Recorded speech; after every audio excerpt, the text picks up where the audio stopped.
Welcome to your awakening. Please take off as your reality is adjusted. Good morning, global, digital, virtual, technocratic, panopticonic gulag. Is it working? Good evening, meow. Good evening. Welcome back again. I'm doing my usual flicking through screens. I decided to keep the StreamYard in front of me this time just to make sure I could click the intro at the right moment. But even though I did, it made me double click it again. I don't know what's going on with StreamYard. It's like sometimes it just, like, it registers the click, but then instantly stops the playback. Oh. Almost as if like it's been cancelled. You know, I click play video and it just, oh, no. So I click again and then it plays it. Yeah. It's like StreamYard is almost like, are you sure you wanted to click that video? Yeah, that's why I fucking clicked it. Oh, dear.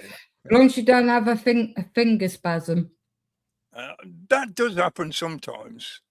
That's happened to me on Friday night. A couple of finger spasms. That's why the music got shortened. Well, for me, it's usually when it's a right click. So if I have to do something where I have to right click first and then do something, yeah, sometimes I have my other finger has a bit of a spaz out and doesn't cleanly click the button. I end up like clicking it repeatedly, almost like a tremor. Yes. It is, in a way, it's just weakness in the muscle because, you know, I'm not using that finger as much as the other finger. Yeah. You left click far more than you right click. So, yeah. Need to get one of them all-round hand exercises. Yeah, I almost got one like that. I'm holding the whole thing sideways, so mine's sideways. I need to radically alter my bodily biology just so I can use these electronic gizmos better. Yeah, that's a really fucking good idea, isn't it? Yeah. Let's head down that path, see what happens. Yeah, anyway. Hello, welcome back again, folks. Yeah, I did the good morning thing, so, you know, the usual welcome good morning, back. Good evening. Yeah, good morning. I'm just checking that all the other streams are working. They look like they are. Yeah. Oh, I think, is Rumble going, or is it just catching up? I'm just looking now. Yes, it's working. Yeah, it always seems to lag for me on that. Yeah. It's lagging a little. Hang on. Yeah, it's okay. I'm here, Rob. Kitty taking over the show. Come on. Yeah. Hello in the chat. I'll come back to the StreamYard actually to look at the chat because then it's all together in one place. All together now. 1, 2, 3. All together now. No, too soon, not man. right Too start. soon. Yeah, no, we need to have the neurological stimulation first. We will at the end. Yes. Yeah. After the quiz. Yeah, you can't have your pudding before you eat your meat. Yeah, Rob's going to do a quiz. Yeah, Rob meat. promised a quiz, but. Oh, is he doing a quiz in the chat? Oh, okay. Yeah, in the chat. Yeah. So you're doing the show tomorrow, Pete? Am I? Are you? Rob is doing a guilty pleasure show. Oh, yeah, God, yeah, it's a music one, isn't it? Oh. So we'll be on Rumble. Yeah, I'm already working on the promo. I will need, that's something I need to update the information. I'll need to add the Rumble links for people's channels as well. I haven't done that yet. Yeah. Do you know what you do? After Rob mentioned, let me just say this. After Rob mentioned it the other night, I thought, yeah, fair enough. I collected as well the blurb that I used to put under every video, and I'll start adding those back in again there. It was a habit I got out of when I had to transition to the backup channel, and I basically stopped including that sort of body of text that I used to put under the videos. So now in the info box, you can see the body of blurb that I put under my videos in general. But also at the beginning of that, there'll be a list of all the people who do live streamers, the village friends, that we've been calling it, as Paula coined it. The people who all do live streams, I'll be listing them there. I've got to update it a bit because I've got to add Kitty and Paula for the ladies' night, and I've got to add people's Rumble links. And I will also at some point, if people are okay with it, I'll check with everyone individually before I put them in. But I'll also add a section for creators, for those people that do some of this online stuff, but not necessarily live streaming. So, for example, you know, Mascara Snake does his Akora video. Ridiculizer does his music and stuff like that. You know, so there's a lot. And Roberto Rhymes. His video, his poetry. Yeah, there's a lot of other people that I think are worth including on that creators list. But like I said, I want to check with everyone first that they're okay with me linking their channels, because obviously us lot, we interact on each other's shows and stuff, and have been for years. So I know you're okay with me listing your links. But I'm still not going to do the show notes thing for just a note for James. For James Evan Pilato, if he's listening again. I do think James Corbett was listening, because the last video we did about reading connects into some of the stuff we were talking about recently. You know, I think in a similar fashion to what he's done before, if you listen to his content, you might recognize some of the subjects and information we covered. Okay. Yeah, but he's never actually directly given us a shout out in any way whatsoever. You know, I've always put that down to the fact that we just don't gel with the general commercialized company on the internet media, you know. Yeah. The so-called influencer demographic. This page isn't, sorry about the search. Well, that top one didn't work. Which top one? Do you know the village friends? The word village friends is not a link. The only link is the first one to my channel. No, there's there's a link in where you put. You have to put the space between the HTTP. Yeah. So copy it from HTTP on, and then you got the shows and HTTP. That's all background stuff, Kitty. That's not important. No, let me show you what I'm seeing on my screen, because I'm not seeing that. I'm seeing an actual link. Well, we'll sort it out later. Yeah, but it's worth checking this, because obviously it's important for people tuning in to see it. Of course. Yeah. That's a list you should put under your video. Right. So people can find Rob and all the music shows and all that stuff. Yeah. Yeah. At stage. It's a bit of a distance, but hopefully you can see it. You know, see on mine, it lists my name, and then there's a link to my channel. Mm-hmm. Yeah, that don't. Rob's channel name, link to a channel. Starfish Troopers, link to channel. It's not saying, it's not showing the link like HTTPS on mine. No. That's all right. Cool. Yeah, as long as it works, people, you know, can leave a message in the chat box now just to let us know if that's working properly. Because all I've done is copy and pasted the link, so it should change depending on how your browser is set to show links. Oh, okay. Maybe yours is slightly different then. But what I did, I got them all. I copied the link and pull it all in, and I pull it all together. And then when I do the show, so I just copy and paste the whole lot and then paste it back into the show. So that's what I do, so I don't miss anyone out, and it doesn't have the way the body of text you put in the private chat page where it lists it like that, that's not what it looks like on mine. No. But that's just the list that Rob sent us. So. Oh right, yeah. Okay. Well, I entered all that by hand earlier, so yeah. I don't think that's interesting for people. No, it's not meant to be interesting. It's just working or not. Yeah, okay, but this is shit we can talk about. And when it comes down to it, I'll talk about whatever I want to talk about, whether people find it interesting or not. They can fuck off. So there. Okay. Yeah. No, it's more just that I was concerned to make sure they're working. That's the only thing, yeah. As long as Should work. people can get the link from there, that's all that matters. Mhm. Yeah, and like I said, people can say in the chat if it's something wrong for them. But right, okay, I've scrolled all the I'm way not back up to the speaking top. for people in the chat. That was what I was thinking. But okay, go on. Now you confuse me even more. What? I think this is all fucking, background stuff we could talk about in the after chat. Like, oh, we should add links and do stuff. Yeah, sure. We're not. Yeah, well, maybe you can We're get doing a it show. ready Come for on. next time. Yeah. And it's something to check that it works or not. Yeah. Mhm. And it's something we have discussed in the after Yeah. chat many If you want to times. do that on a live show, then Yeah, I do. Okay. Yeah, I want to make sure that people know that it's there and that it works.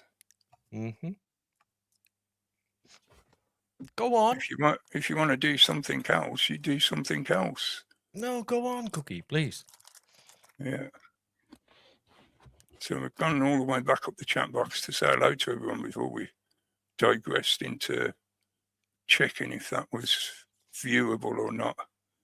But hello at the beginning of the chat. Well, say hello to James first, even though he's not actually there. He is there.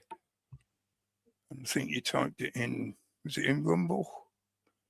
Yeah, it was me first in both, and I said hello for in James. YouTube for James. So hello, James, and then hello, Kitty, you in the room as well. Yep. So hello, Meow, and then that's you, and that's me. Mascara Snake, good evening, mate. I'm sure you'll be all right with me adding your link, but yeah, let me know if it's on. Well, we can, you can let me know. Yeah, Miss Gareth Snake said it was okay for you to add him. Yeah, cool. It was in the chat a while ago. You got Roscoe. Roscoe, you weren't first, sorry, mate. No, unless you were first not. in one of the particular chat rooms or whatever. No, definitely not. I was it. Rick, good evening, Rick. Hello, Rick. Joining in the chat, and Lynn's in the chat as well. Hello. Yep. Shine on, girl. You in the Rumble chat, Feka. Yeah. You got CMB. CMB, good evening. You got Healthfreedomuk. Oh, yeah, Rob, of course, he's in the chat. Yes, please remember to post him links for the music tomorrow, because he's doing the music show. So let him know 2 choices, or at least one, let him know at least one if you ain't got 2. Sometimes I can't think of a second one, but Frank, good evening, Frank. Yep. Hello, Frank. Hello to all the lurkers and time travelers as well. Rebecca. While I'm scrolling. Hello, Rebecca. Hello, Rebecca. Good evening. Thank you for giving us a shout out. Yep. And Rebecca Rhymes. Word. Good evening to you. Who else have we got? Scrolling. Frank, we already done. Lobson, hello. Good evening, Lobson. Thanks for joining in the chat. I'm trying not to scroll too fast because otherwise I miss people out. Nitzard, Dustin, good evening. Yeah, mate. Dustin. Scrolling. Oh, Paul. Paul's in. Paul and Sue. Good evening, Paul. Good evening, Paul. Sue, if you're there as well. I'm still scrolling at the moment. And Lance. Presuming that Lance just coming. Lance, good evening. Hello. Right, yeah, I'm caught up on the chat. Okay. Yeah, we're done. Yeah. We're saying the link's working fine for him. Okay, cool. Okay, fantastic. Yeah, that's all that matters. If it doesn't appear as a link, just copy and paste it and then put it in your chat bar, or copy and paste and just select go to or whatever your browser does. It's just so it's all in one place so that people can find, because sometimes we've been chatting with people, and the way they're mentioning stuff makes it obvious that they didn't realise there were other live streams that happened during the week. So it's sort of like, do you not know? We do stuff on Wednesday nights, we do stuff on Thursday nights. And I'm saying we, as in the general people, yeah. The village trends, as it's become called. Yeah. So I thought it was worth, as Rob did, just putting all the links together. Yes. We'll, at some point, hopefully, we'll sort out a web space. I was going to say website, but whatever, just some form of space where we can do stuff, including things like list all links and stuff like that, so they're all in one place for people to find if you want to find them. It means then we can have just a singular link that could be shared with people. So if you want to find all the different creators and all the people that participate in the live stream, you go to this site and it'll be listed there. Yeah. It's, because it's something worth looking into, definitely. Well, it's something which I've never really bothered with deliberately for those reasons why I've not really self-promoted my channel or the stuff that we do. That's been part of my approach to this stuff all along. To a limited degree, I have done things in the past, like including people's links and stuff like that, in one place. But I've never been inclined to go to the effort to try to market what we do, in the sense of trying to make it conform to the usual sort of market expectations of what people are looking for, in the hope that you can sort of attract their attention. It's that same kind of principle that they're using with the influencers. I just did not want to be involved in that progression of the way the internet was going back in the day, because it never used to be like this. Back in like the noughties, which was when the internet was really sort of growing rapidly, and we had the growth of all the early platforms like MySpace and stuff like that. Oh yeah, I remember all those. Yeah, that's when people first really started trying to organize, in the sense of creating web spaces where you could do stuff like this, or you could find you could do so much subject matter. People were forming. There was a common pattern of forum websites where it basically be like a principle of email posting or comment posting, and you'd set up a room or a chat board, and people could post on that subject matter, and you'd have moderators that could decide if their post was shit or whatever. The point was, it was a simple software methodology to enable people to have more than just fleeting chat conversations. You could leave a subject matter going. Like, think of the way Reddit has become now. You can leave a subject matter going for years, and people can add to that content. Yeah, that's right. I remember that. Yeah, definitely. I do remember those. I'm not sure when it started, but Reddit's not like one of the earliest forms, but it's what sort of coalesced out of that kind of methodology back in the noughties. And it was just simply down to what was available, what was made available to us via the internet tools that were available to people. At the time, one of the most common and easiest and efficient ways to set up online groups or communication environments was to set up a forum website and just allow people to post comments into that and chat and just talk about their stuff. I didn't get into it until late 1999. I think I got more into it. It was still only just starting then, really. Yeah, it was. It was so much special back then. Not right now, eh?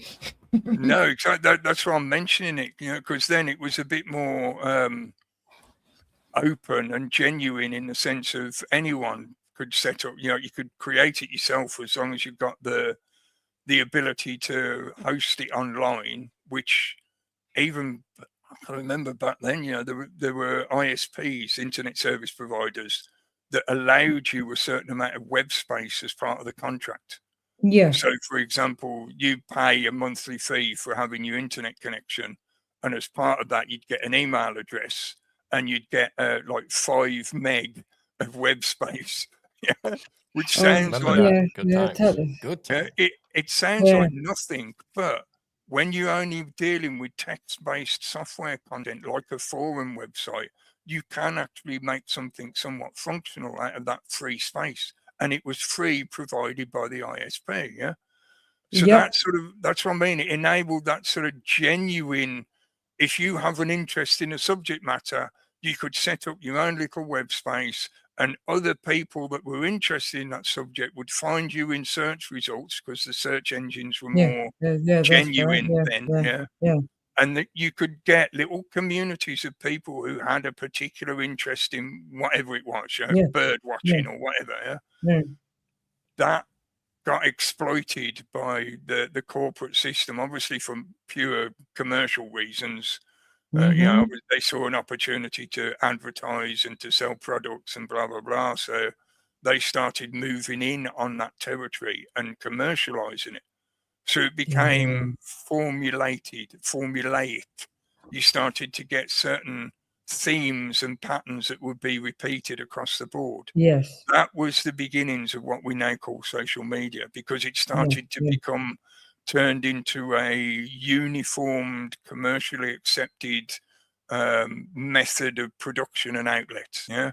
So in other words, all the websites, if you think of them as like shops, all of the shops started to look the same. Yeah. Yeah. And that was Commercials. largely because the software and hardware available to the commercial, the companies that wanted to create the website was somewhat uniform. They were all using pretty much the same software, the same hosts that were hosting the software website, etc. So their websites ended up starting to look the same. Yeah. And there was standards that were introduced into the software, which for us as end users were certainly beneficial, because it made our lives easier in the sense of like PHP websites, the ones I mentioned, the forum style websites, they were referred to as PHP, because that was the software that would enable you to do that kind of creation setup. Yeah. As in create a page, and then people can post comments to that page and blah, blah, blah. That's that right. PHP software allowed you to do that. And there were other standardized softwares that sort of took dominance, like Adobe Photoshop. Yeah, everybody knows the terminology Photoshop now, but originally it was proprietary to Adobe, but it's become a bit of an adjective now. People say Photoshop to refer to altering visual imagery using digital software. Yeah. But initially, the software was a proprietary software produced by Adobe and marketed under that name Photoshop. And it became so ubiquitous that pretty much every company or corporation, if you did something that used visual imagery, you'd probably have a copy of Photoshop, because it was useful for doing all that kind of stuff. Yeah. Yeah. So that's why it becomes a vernacular, a common vernacular. People refer to it like, oh, that image has been Photoshopped. Yeah. Yeah. Right. Yeah. It's like saying Hoover when you're referring to a vacuum. People talk about doing the hoovering. Yeah. But what you're actually referring to is a commercial product name. Yes. Yeah. But you're using that name to refer to a technology of vacuums in the same way as Photoshop. Yeah. Anyway, I'm over explaining for the point I'm trying to make. Like I always do. But it's to make the point about how social media has become formulaic. And it was part of my reasoning why, coming from a background where I used to do quite a lot of general interacting on those kind of forum style websites, a lot of the stuff I did online at the time was more to do with the gaming culture, because I was so into gaming back then. Okay. Yeah, so you're doing a lot of posting on community websites that were talking about how to do things in a game and stuff, yeah. But over time, I got more and more interested in these kind of subject matters. So I spent more and more of my time looking at websites that dealt with these kind of subject matters. And I could see how, for the system's purpose, eventually they need to address this demographic that they had, over time, over many decades, even before the internet, had been deliberately sort of trying to pigeonhole and stereotype as being the conspiracy crowd. You know, so that kind of derogatory label had been around for a long time before the internet. But with the growth of that kind of internet service, because to us as end users, it's a service that's been provided, yeah, websites that are hosted by some company somewhere on a hardware server, and that means we get access to participating in these forum websites about a subject that we were interested in. So that service provision was getting so capable and was managing to reach bigger and bigger audiences simply because of the way the internet worked. You know, inevitably it meant a subject that like for myself in the 80s, if you're interested in this subject, the only way you find out about it is through books or specialist newsletters that you have to pay, that you receive through the mail, yeah, as in the snail mail. Yeah, you know, you get a and newsletter. the library to get newspapers. Yeah. So you had to have much more of an active participation to get access to information to do with subject matter that wasn't very popular in the general sort of mainstream sense. It wasn't often covered by the mainstream services like the media, you know, so you had much more of a niche kind of environment, a culture, and people who were interested in this kind of information. And especially when it comes to things that are counter to the standard political status quo at the time. So in other words, if you're interested in counter narratives, as they would be called in the academics, you know, then you would have to make particular effort off your own bat to search out the information because it wasn't popular. So it wasn't spread by the mainstream media providers, you know. Generally, the newspapers hardly ever covered these subjects, or if they did, it was only ever to deliberately dismiss them. You know? So again, it required more of a genuine energy input from you to get access to that kind of information. But the internet took that sort of problem away in a marketing sense, because now the internet could more readily reach a massive marketplace. So even if you had what you thought was a really niche interest, you would find a much bigger marketplace online simply because of the way the internet operated, you know, the way it worked. So that meant all of these kind of subject matters that I'm often rambling about, you know, that we talk about on these broadcasts, suddenly became accessible to a much bigger audience. So the information spread, and we had an acceleration of awareness that's now, I mean, you think about it now, it's brought us to this culmination where now multiple nation states, certainly in the Western allies, the Anglo-American alliance allies, are rapidly introducing legislation to control what they're labeling anti-Semitism because of the sheer scale of the number of people that are now turning around and going, what the fuck is the nation state of Israel up to? Look at all this stuff we're being presented with, all this information, all this knowledge base, because it's not just what's happening now that's being presented to people. Once they start to see that pattern of psychopathy, if they have the interest and the stomach to put up with the nastiness of it, you know, the horrible nature of it, but it might begin the process of them going, well, hang on, I was always told that it was this other thing, that it was, you know, our greatest ally and all those kind of lies. So now I'm seeing this that's been presented to me now. I want to know more. Yeah, that's right. It'll make them want to look for more and see what is the truth and who's saying the right things, who's saying, if they're all different, it's just like the doctors, I guess. If it's all saying different, well, what is true?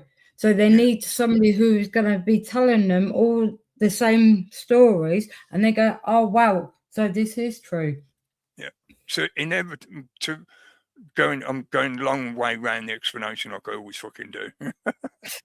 But inevitably, that meant that at some point, the system itself was going to have to address how information was being moved around on the internet. Because the internet was a tool that was being used by anyone and everyone that had a counter-narrative point of view. Yeah. So as political system, if you wanted to protect the operation of your system, you obviously have to work to prevent counter-narratives eroding the authority of your system. So they have to address it at some point. Now, I'm speaking about this as if I am, I'll call it a normie. Yeah, I'm a sheeple.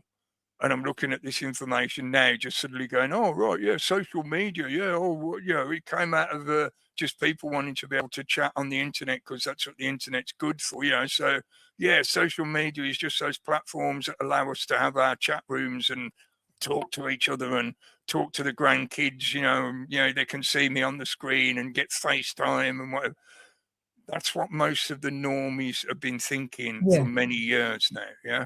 But the things that have been happening in the last few years, I think, have woken some of them up in the same way as I was describing about the situation around the nation state of Israel. I'm being specific about saying nation state of Israel. Yeah? The same kind of principle is now happening about social media in general. And I think it has been building for a few years now because, you know, some of us have been talking about this kind of shit for quite a while. So just to close up the original point that sort of got me segued into this, I deliberately tried to avoid getting too involved in what I saw as the beginning of a cognitive infiltration of these kind of subjects. Yes. In other words, I knew that inevitably the system would have to come and deal with us in one way or another. Either through outright blatant censorship of just shutting people down and deleting them and stuff like that. That became known as cancel culture, but also in the principles of what Cass Sunstein put in his project paper for Obama that he defined as cognitive infiltration. In other words, you move into an area of one of these niche subjects and you take in there with you a little bit of information that's genuine about the subject matter. So people in that little, call it bubble for ease of explanation, people in that bubble would think, oh yeah, he knows what he's talking about because he's mentioned this, this and this and blah, blah, blah. You know, so therefore we welcome him in. He's obviously somebody who's interested in this subject as well. It could be a she just as much as a he, general language. And then that gives them the opportunity, that's given them the foot in the door to bring in other information that's deliberately meant to be disinformation, misinformation, corrosive content, drama generation, whatever was designated as disruption for that group or that topic, that subject. And this is why you're on here for, just to give people the information and for them to give you a bit of information back, and it just follows on from there and it just carries on. Yeah, it's a nexus node. Yeah, it's not the end destination. You've not reached the train station at the end of the train track. No, definitely not. This is just another station in your pathway. Yeah. It's another stop off along the way. It is. But that process inevitably meant, and I mean, you know, everybody could talk endlessly about shills, and you can end up being, and this is part of the methodology, you can end up being quagmired into constant argumentation about who is and who is not a shill, who is and who is not allowed to speak, who you are allowed to listen to. You'll encounter a lot of that in these social media environments. It's a echo, it's a fractal repetition of the fallacious claims to authority. In other words, they know that, and I say they as in the controllers, the cabal, whatever, you know, people manipulating situations on a massive narrative scale. They know that for most of the people who start asking questions and looking for alternative information, it's primarily because they've lost trust and confidence in the authority figures that they used to submit themselves to. Usually that's politicians, So that's what they're referring to, lots of trust in politics. Politicians in particular can amplify that for different people because most people have their favorite politician or whatever, you know, their talking head. So the system knows that, well, all we need to do is give them a new authority figure to subordinate themselves to, because they're already still in the programming mindset that we instilled into them when they were children, that they have to join the crowd to follow the person at the front of the classroom. Yeah. The person at the front of the classroom is the authority figure that is the capstone on your little pyramid. Yeah, Your that's little right. pyramid is that tiny little social pocket group in the class with you. Yeah. And you're indoctrinated into that principle of accepting whoever you're told is the authority figure, because it's not always necessarily an adult. You know, you get a lot of younger people, blah, blah, blah, you know, could get into an ageism debate. Yeah, vote harder, click the button harder.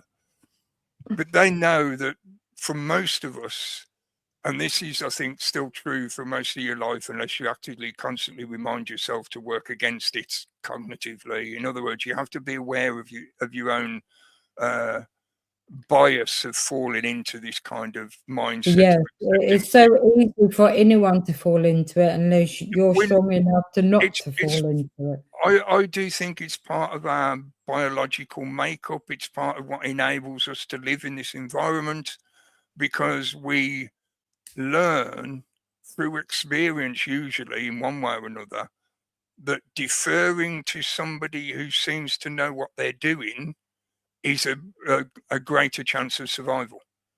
And that in a familiar setting, in other words, in a family unit setting, when you're growing up as a child, something happens that you've never experienced before because you're a child. Yeah. Say, for example, you know, some hot water spills over. You've never experienced, literally, you've never experienced that before as a child. This is the first time that you've ever seen this. You don't know what to do, but the adult does. Yes. The adult goes into. You just flinch. Yeah, because the adult has learned through experience how to deal with situations. Yeah. So the adult just gets onto it. So in the child's mind, the child watches the situation play out, and the child subconscious, it's not consciously thought about necessarily. Yeah. This is just the way we learn, in the same way as learning through play fighting and stuff like that. It's sell it harder. But the child absorbs that situation as, oh, the authority figure has to be this adult person in my environment because they know how to deal with situations that could be a threat to me. Yeah, that's right. I was going to say, my middle son, and I had an iron on and I've gone away. I said, leave that alone. Do not touch it. It's very, very hot. Because he didn't know any difference. I just told him and he went and touched it. But he never did it again, though. Exactly. So that's a natural reaction after you will learn from it. Well, most of them do. Yeah, sometimes they don't, which can be a bit worrying. Yeah. But anyway, I'm explaining to Grandma how to suck eggs here, I know, because regular listeners are certainly well aware of all this kind of the fallacy of authority and whatever. But my point being, in terms of the social media, it meant that inevitably they would do something along those lines. I mean, now we refer to them as influencers, but at some point it was obvious they would do something along those lines where they would put in front of people little sort of mini-me authority figures that are meant to fill in for you, to help you recover your trust in authority, because you've gone off wandering from the narrative pathway. So you've seen or experienced something that's made you question things. You've decided to step off the narrow narrative pathway because of those experiences. You start looking around for other pathways to follow. In other words, other knowledge, other information. Something to help you deal with the questions in your mind and reason and figure out what the fuck is going on, so you can move forward from it. Because that's usually why we do this stuff in a kind of evolutionary sense. We're trying to problem solve to enable our survival.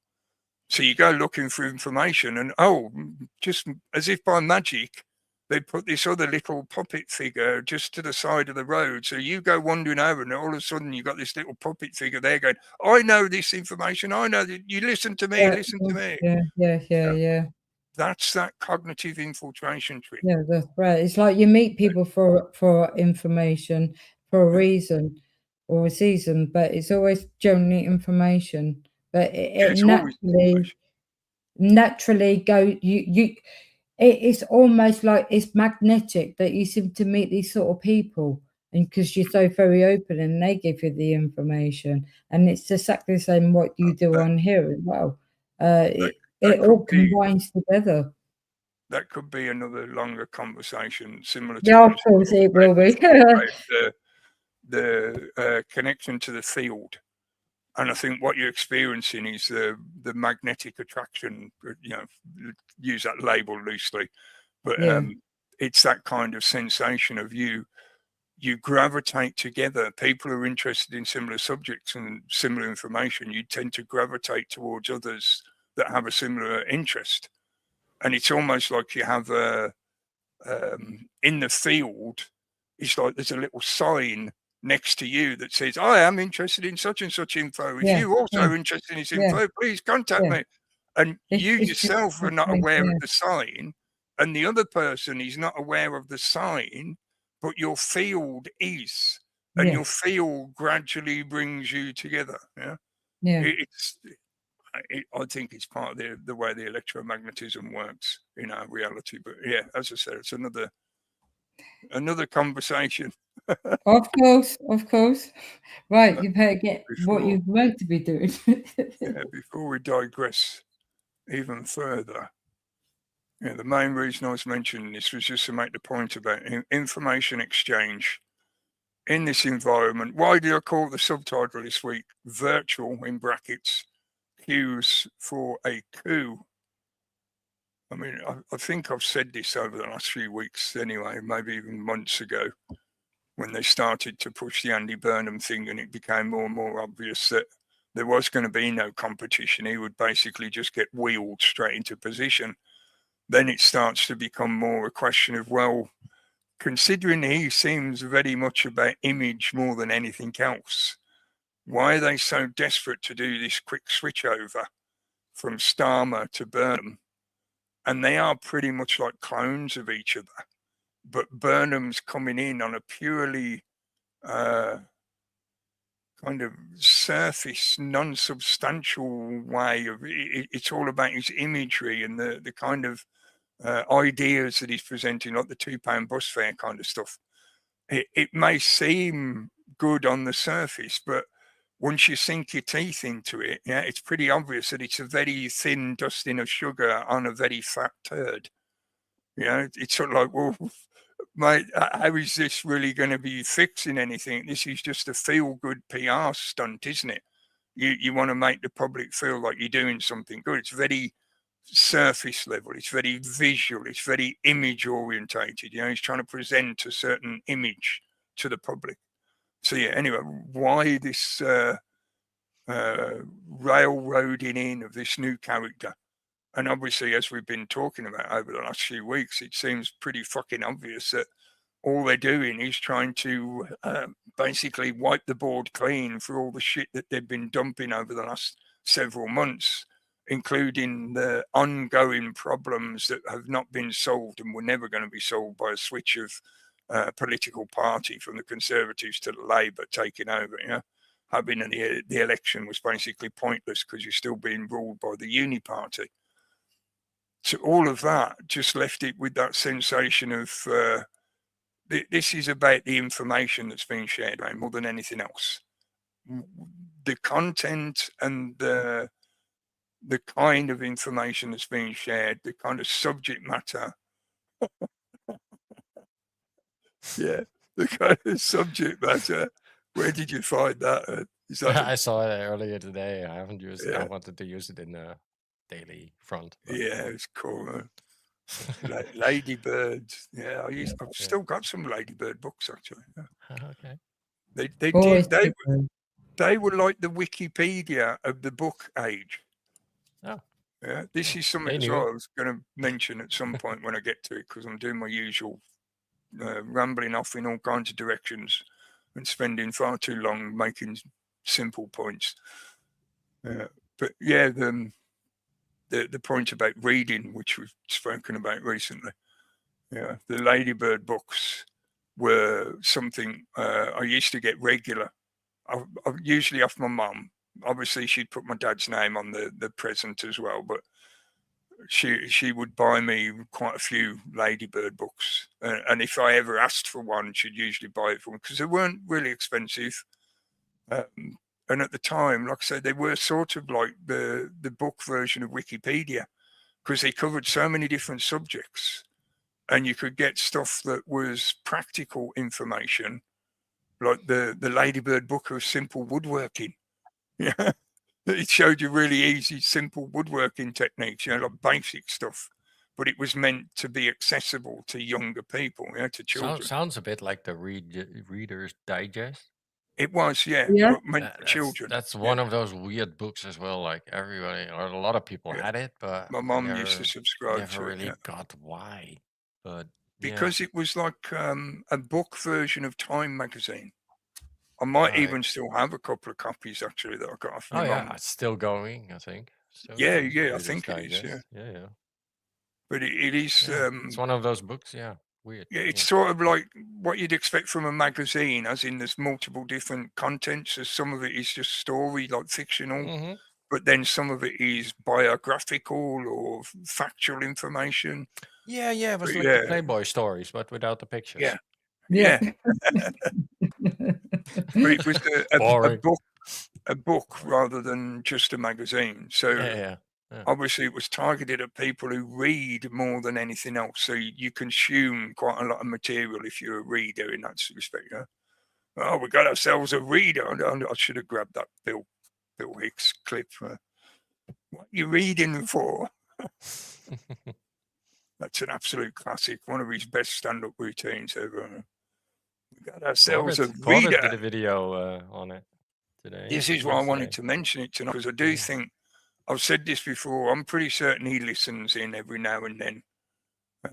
In the same way as Max Egan. I know Max Egan's last video is basically repeating what we said about how to deal with robots and stuff, yeah? It's all like, mate, you've obviously been fucking listening, for fuck's sake, you know? So hello Max. Hello the two Jameses, if they're listening, as in James Evan Pilato and James Corbett. And of course, favourite Ninja Ginger. Yeah, because they're ninja. Yeah. But yeah, I'm sure they've been listening, and it's been a point that I know for Corbett, he's made this point several times over the however many years, yeah.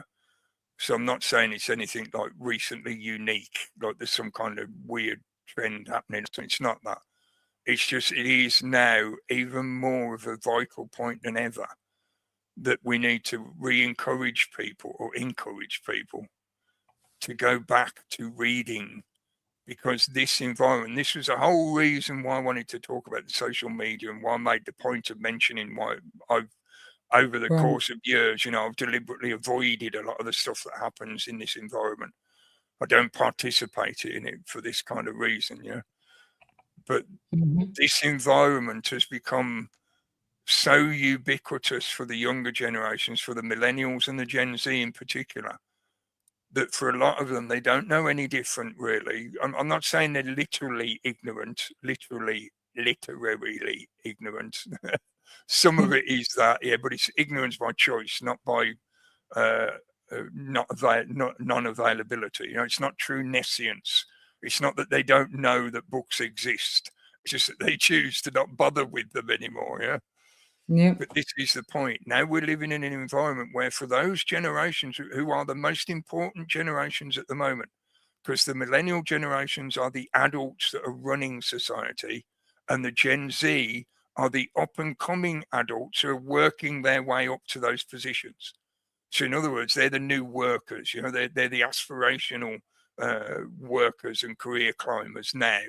Yeah, but the millennial generations are the ones that are in their 40s, their late 30s, at 40s. So they're the ones that are in the managerial positions and vice president positions and stuff like that. You know, you still got obviously some of the old fucking Gen Zers that are in higher level management positions. And obviously most of the cabal, I think, are made up of Gen Z and Boomer generation. They're not younger.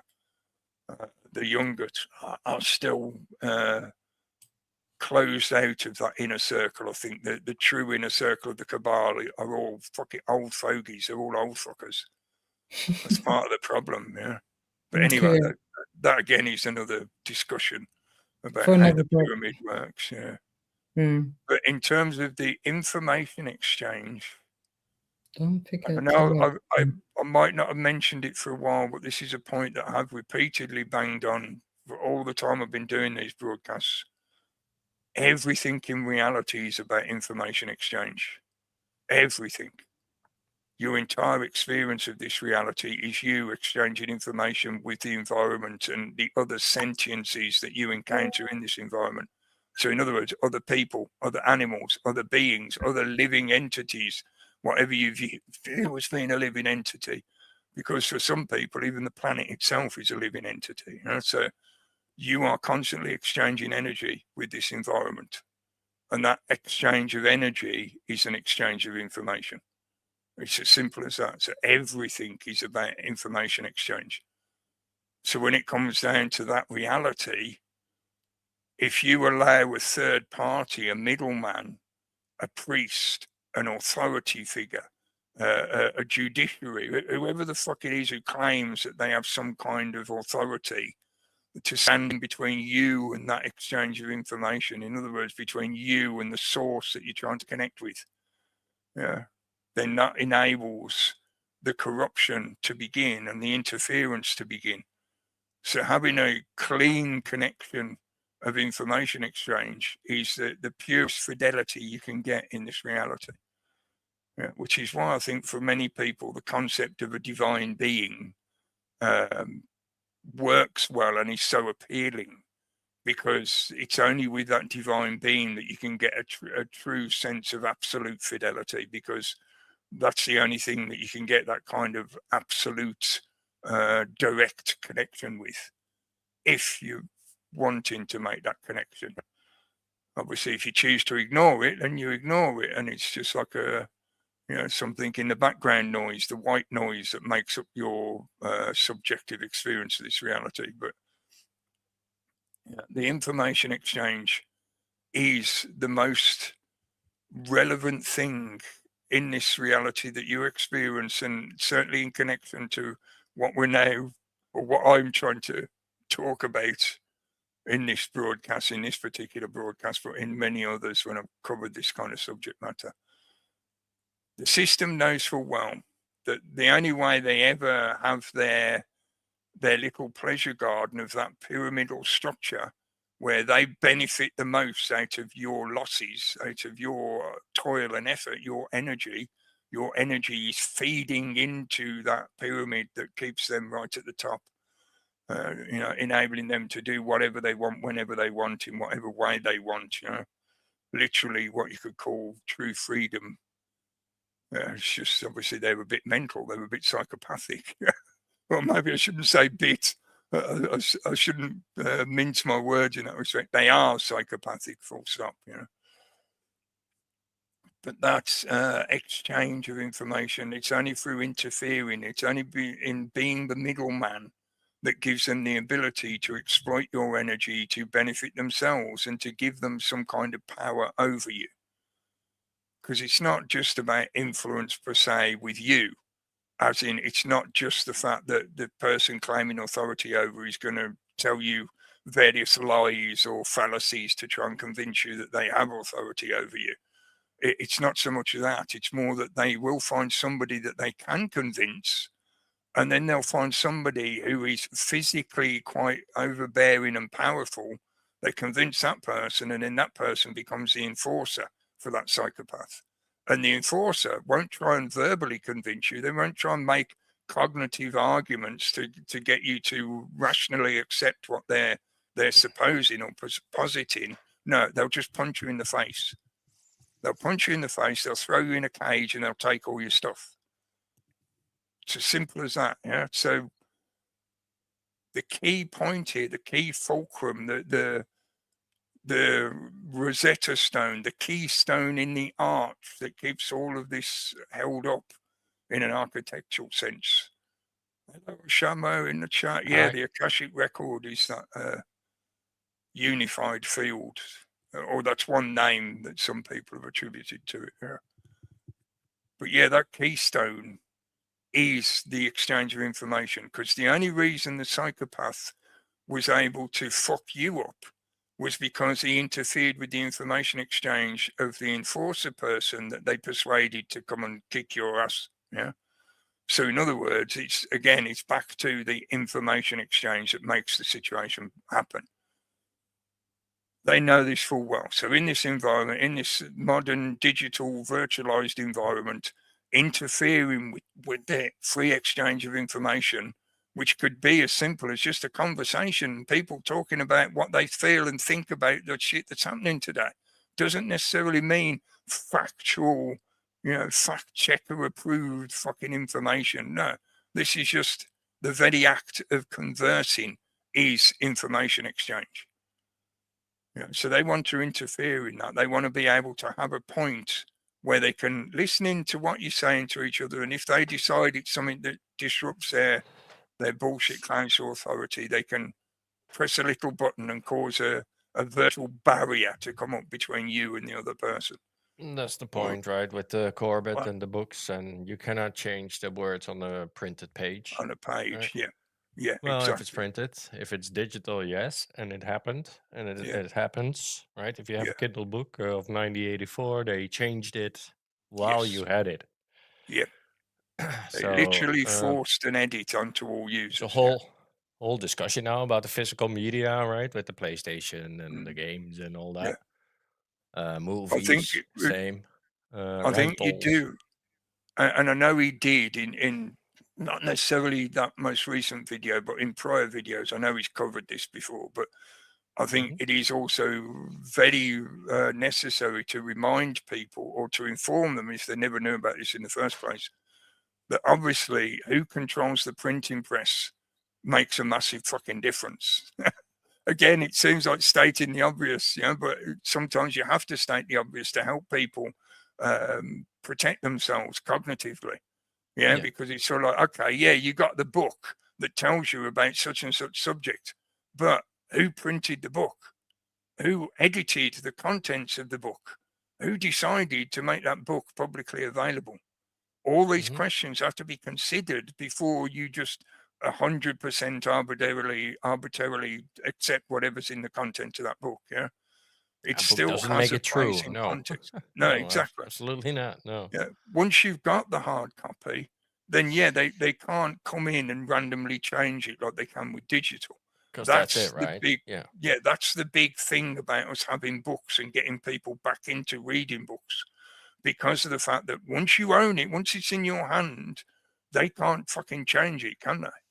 Not unless you think they're going to try and break in your house and literally come in and like change the words in the book, or change an old one for a new edited version on your bookshelf.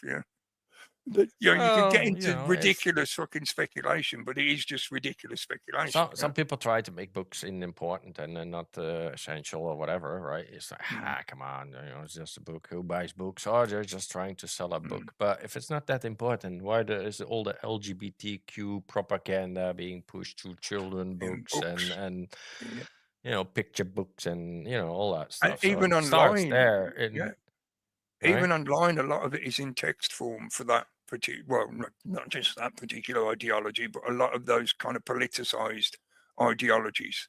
A lot of the content that is persuading people is in text form, not necessarily visual or whatever. I think there's a magic with a K element to it, right? If you print it in a book, it becomes kind of a reality kind of a thing. It's sorcery. It's a physical object, and it's a bit of that maybe. As well. I do. Why it's so important that they do it, right? Yeah. Again, this is just one of those things that I think you have to have consideration for the context in that respect of the very act of creating or not necessarily truly permanent, but long-lasting physical versions of a thought, an idea, a word, is an act of sorcery, because it fixates things in a period of time, and also it enables further magic to be wrought on top of that fixed form of the original incantation, whatever it was. So I do think, but that's, I think, something where we're getting into the realms of stuff that people can't put their physical hands on. So often people struggle with those kind of ideas and they prefer to leave them out because they're a bit too woo-woo or something like along those lines.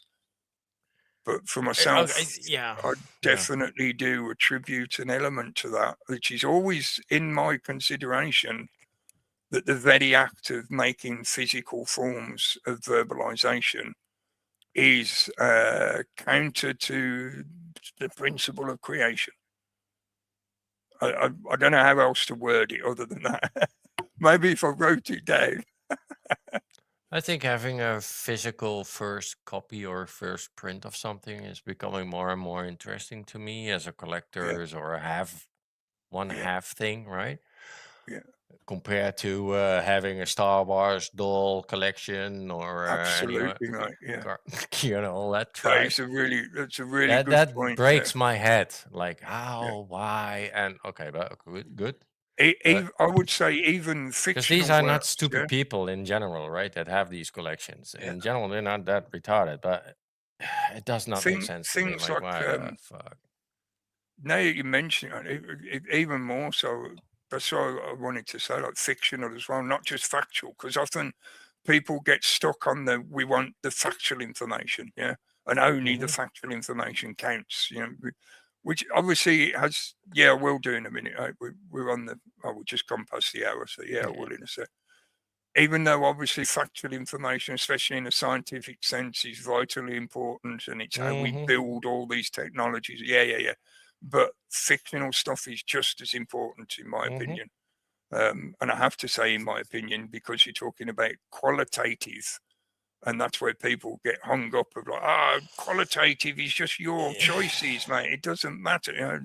Well, it does make a fucking difference. Yeah. A book conspiracy we can talk about in the second hour, maybe how they classified certain books. Like you have to make it a romantic book or a fiction book, different or genres. sci-fi. The genres, right? Because Yeah. there's more truth in science fiction than there is in science books. Yes. That's why those are all disproven in 2-3 years, most of them. There's some other theory out there. So for now, I'll sort of, because I'm not finished with this point, obviously, like often true for me anyway. It's an ongoing conversation, but just in reference to what I've been talking about for the last about an hour, we know that in this environment, in this digital media exchange environment, the system, the cabal, the people in positions of political influence and power and whatever other fucking circus show bullshit are going to want to interfere with what's going on in this environment. In some respects, they want to outright cancel it and stop us doing these kind of things. But even if they don't take it that far, they want to interfere, they want to disrupt, they want to influence, they want to pollute the information, whatever serves their purpose. And I think we are now as a culture much more aware of that principle. And that was really a lot of the point I was trying to make with this, is we've now got to a stage where social media has sort of reached its, what's the word for it? Not zenith, but when it's gone beyond the zenith, it's almost like its hubris has now come back to like an Achilles heel to strike its blow, to finish it.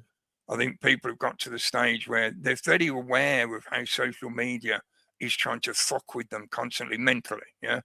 People are now more acknowledging of that reality than they were, say, 10 years ago, 20 years ago.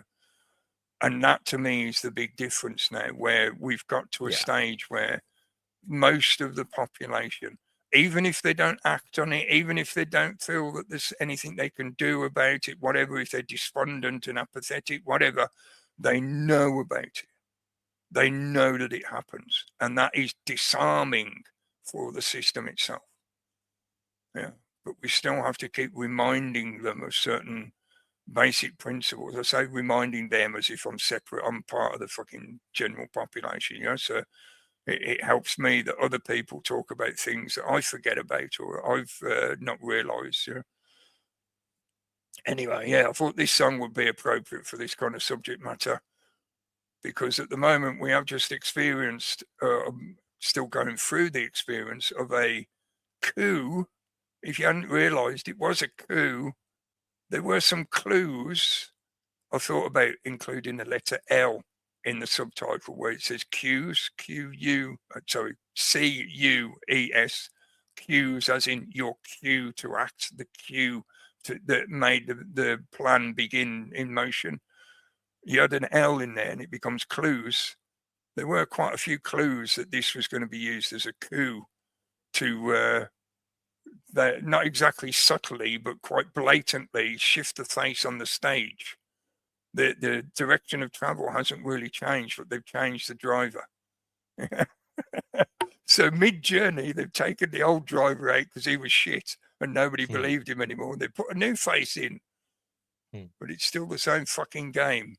Anyway, yeah, I'm sure you'll recognise this. We'll be back in a few minutes and enjoy and hopefully absorb the message.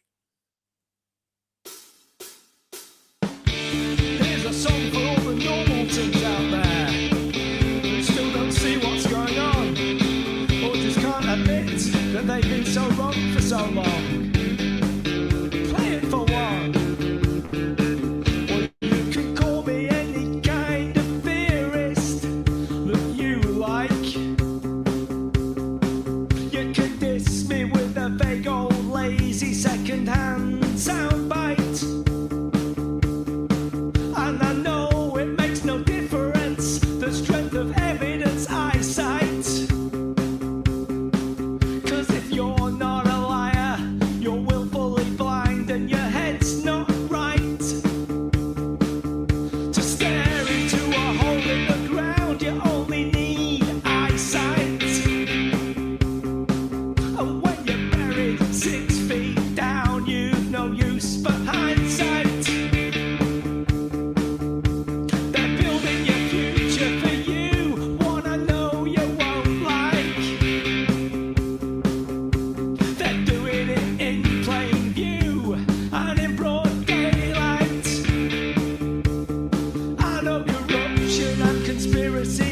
They don't exist in the world that you see. But just how open do you need things to be? Totalitarianism, that's what's bothering me. Could I put it more plainly? How can you still not see? Authoritarianism intensifying so rapidly.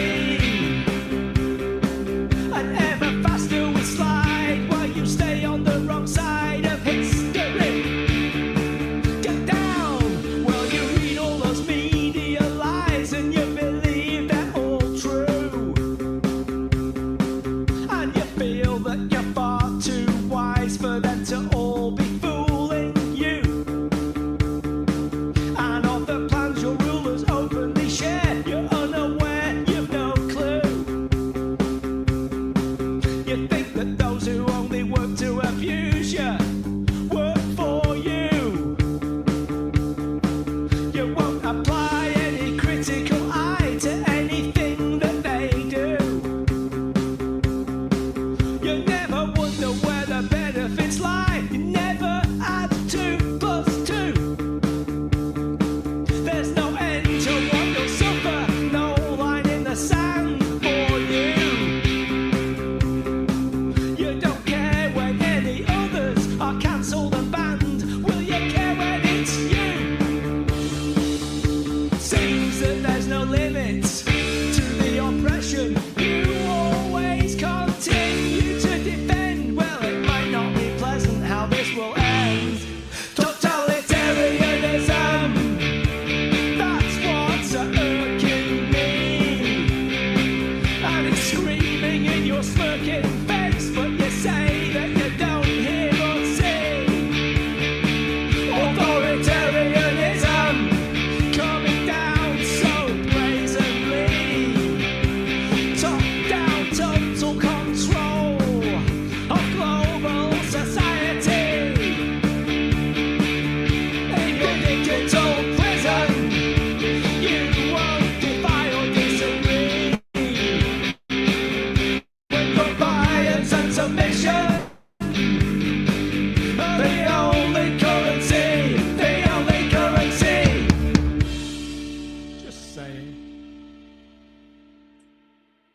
Oh, the stuttering was getting really bad at the end there.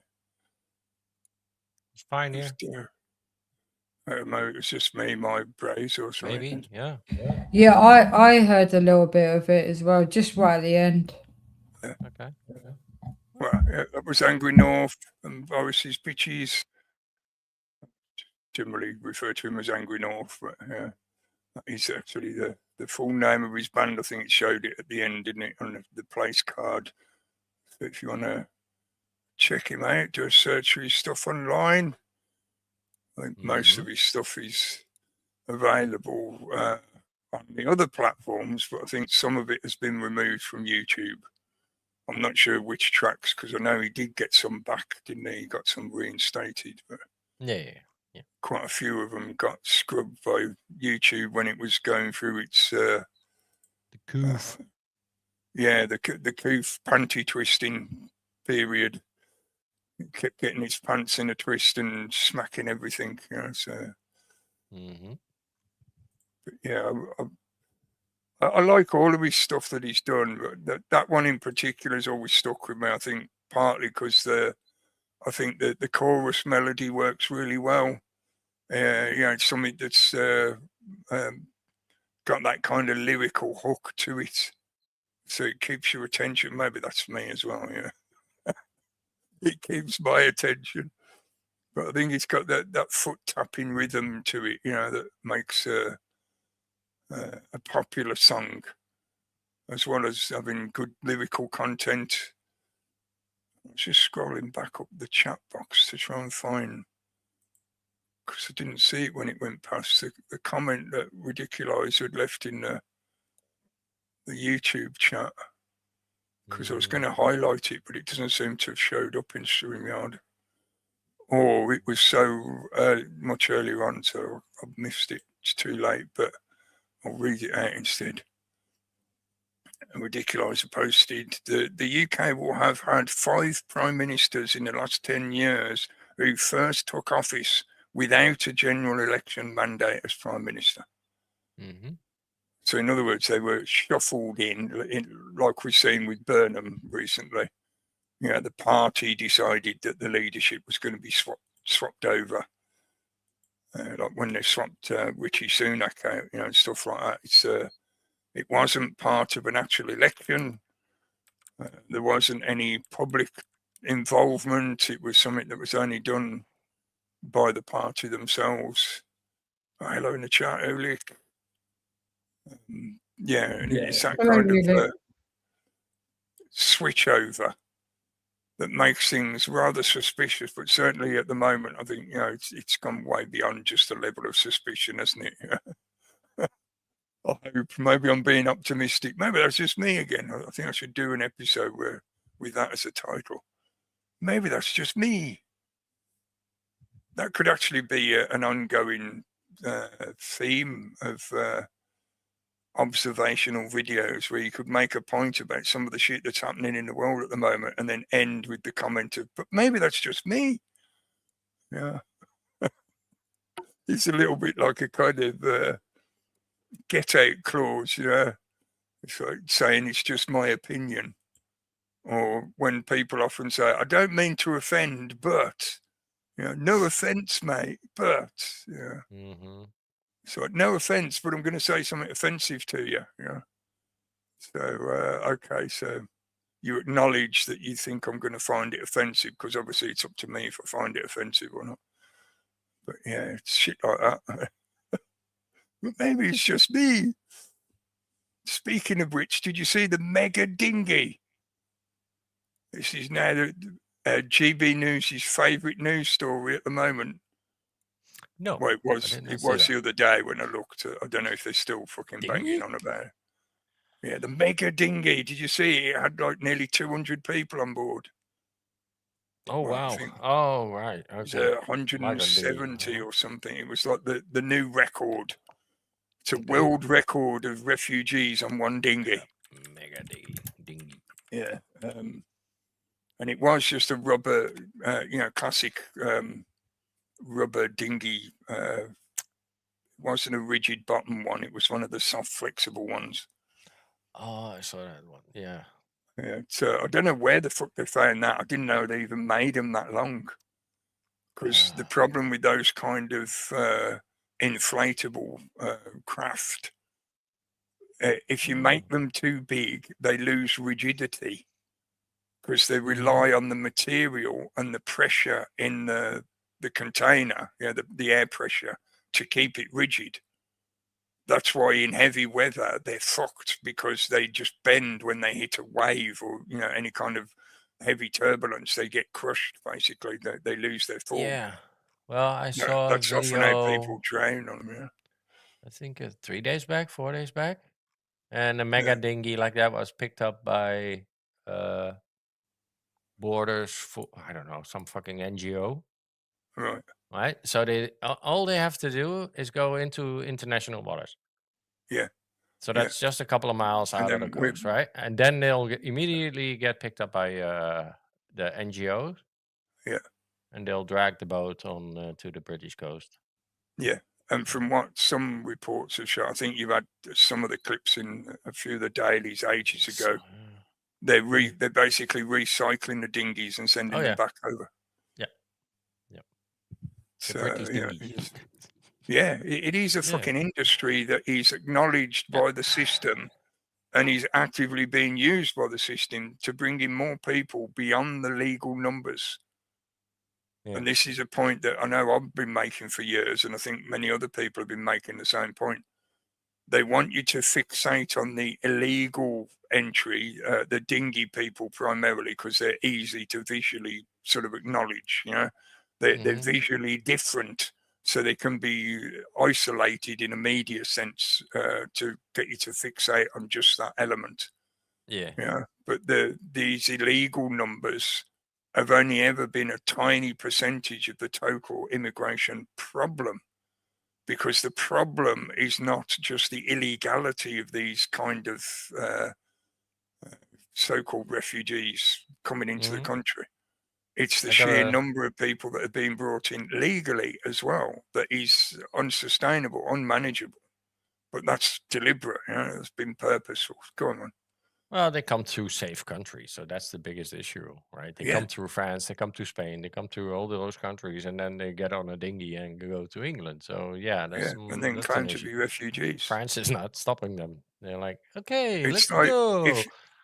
If you think about it in maybe it's just me, but if I think about it in what I think is a rational and logical way, for somebody to land on our shoreline claiming to be a genuine refugee from some kind of war zone or conflict zone or somewhere where they have literal, physical, potentially fatal threats against them.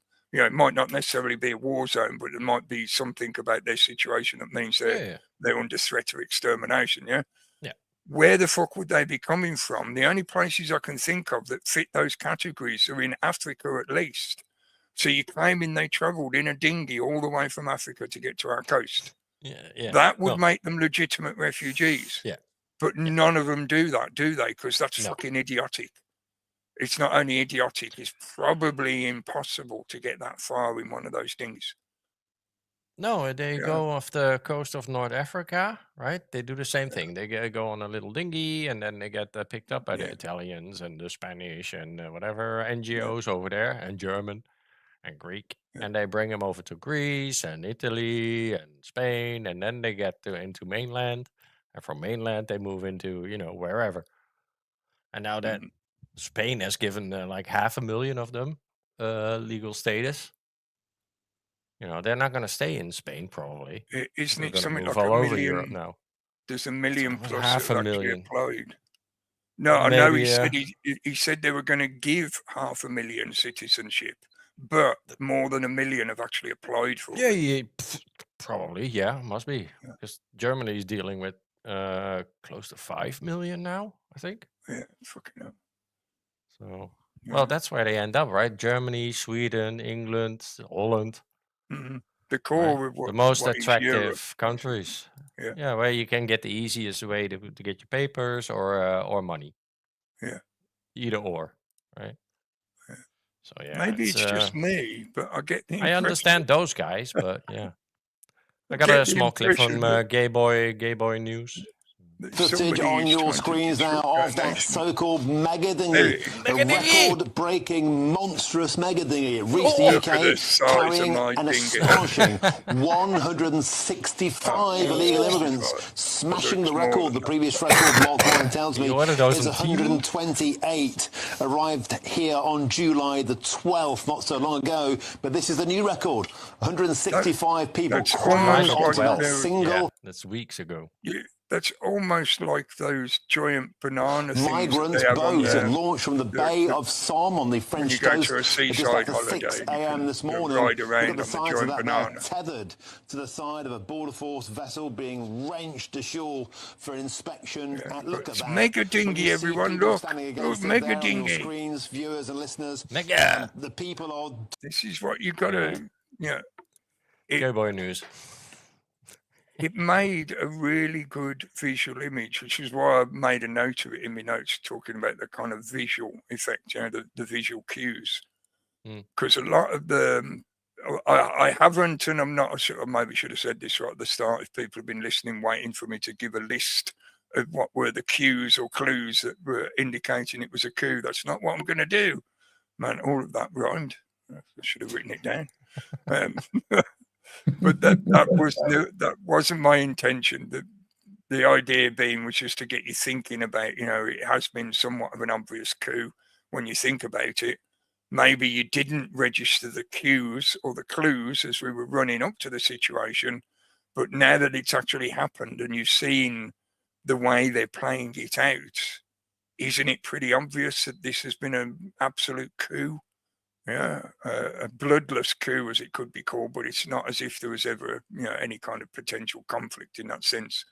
But in a way, it is like a bloodless coup, because there could have been virtual or metaphorical political blood if there was an actual election. Yeah, because then the two parties, well, at least two, even though there's supposed to be more, but the two parties would have to fight it out to see who won.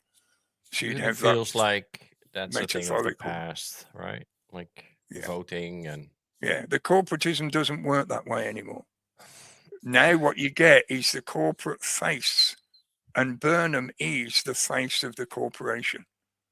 Think about that. A guy who looks like a literal fucking Muppet, like he's off a Muppet show or off Sesame Street or something, is the face of corporatism.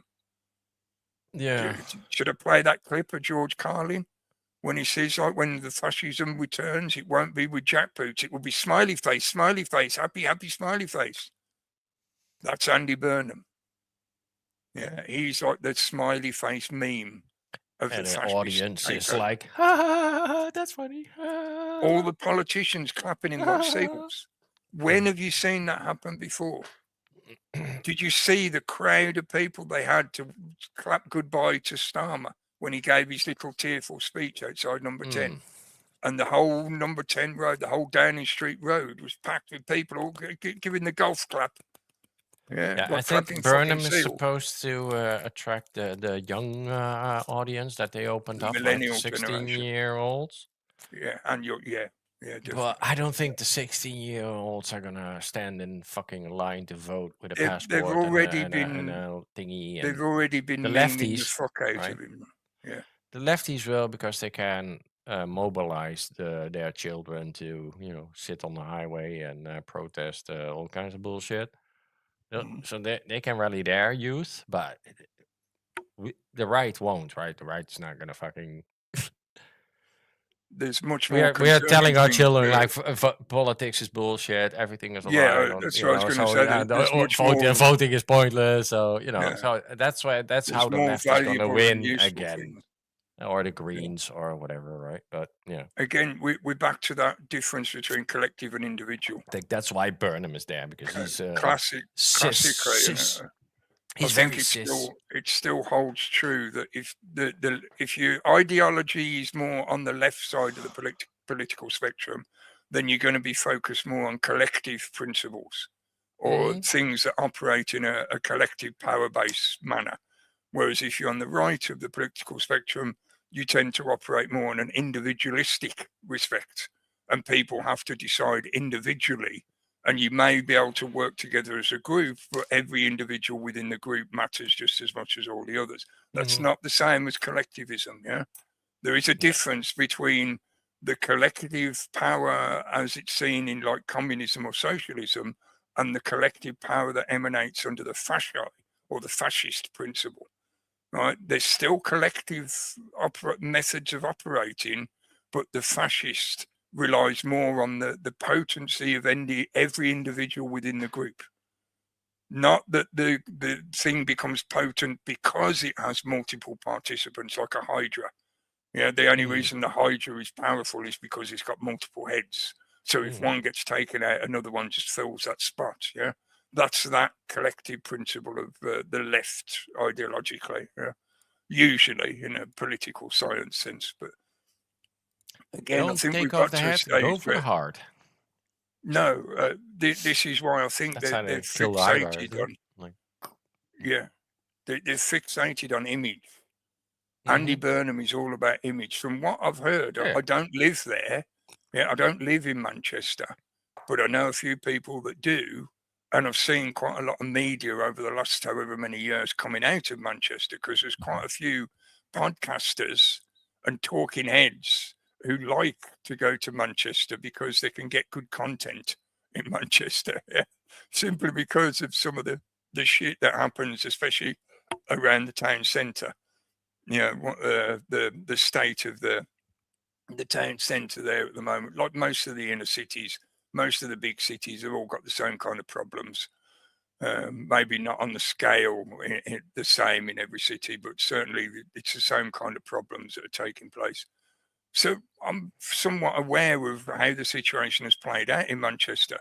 And Andy Burnham is all about image. The actual practicalities of what he's done in Manchester don't really make any fucking valuable difference whatsoever. Not for everyday people, not on a societal level. No, sorry, it's all about show.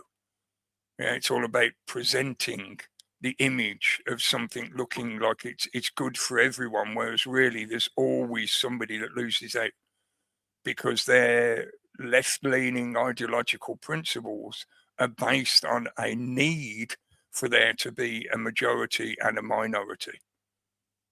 Even though they talk about collectivism and socialism and stuff like that, yeah, as if they want to include everyone on a level playing field, the way their ideology actually works when you break it down and start trying to apply it in everyday life is it creates victims and benefiters.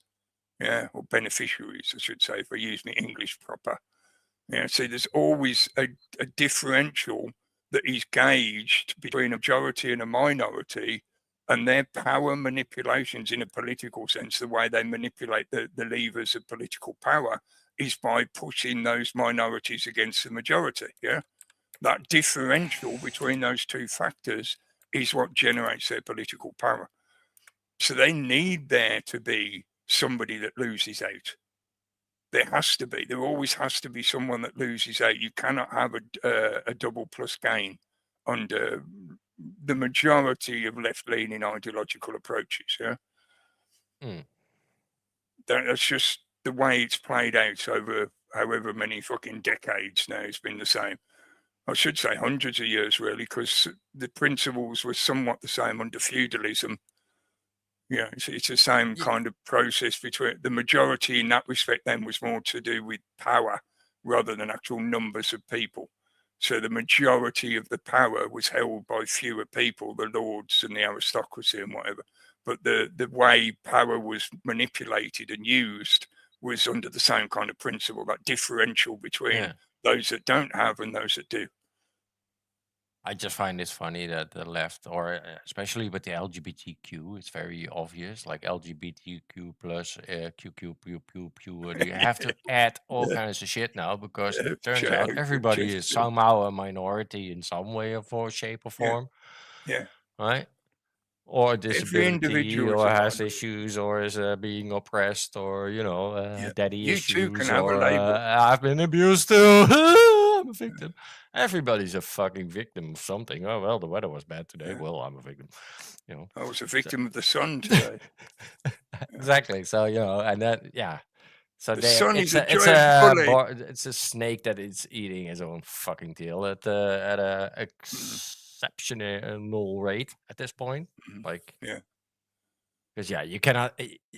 Where does I it think we stop are. with that LGBTQ shit? Because I know this can be interpreted in lots of different ways, and it's one of the main subject matters I've been banging on about for years. But I do think we are witnessing, and we are being dragged along by. We are unfortunately forced to participate simply because we're here. Yeah, we are witnessing the destruction of the old paradigm and the birth of a new paradigm, and part of that is these kind of political ideologies destroying themselves. This is why I keep referring to the Albert Pike stuff, to do with the 3 world wars and whatever, because even if you want to contest it as being faked and that it was a forgery crafted by Manzini and whatever to serve a purpose, maybe, but even then, what they were describing is still pretty much emanating the way they described it. And the principles that he was basing his arguments on, as in Pike, and why he was saying that this is how it was going to play out, still hold true. And still playing out in the kind of way as he described it. So these political so-called principles that we've been running our society on for the past 100 plus 200 years, maybe a bit more, they are now at a stage where they're well past their sell-by date. The population doesn't believe the illusions that they were sold anymore. All the potential aspirational elements of society have been lost to absolute corporate greed. So it's at its point of demise. It is eating its own tail, as you said. It's in its death spiral. And we, unfortunately, are having to be accelerating subjected to try and not get pulled into the vortex of that shit. So we've ended up at a stage where what we're left with is they're relying almost exclusively on cult of personality, visual imagery. Here's Andy Burnham smiling and doing a TikTok dance for you, the younger generation, to make it look like he's with the kids. This is the level of the shit they're now resorting to, because most people have seen through all the fucking political games.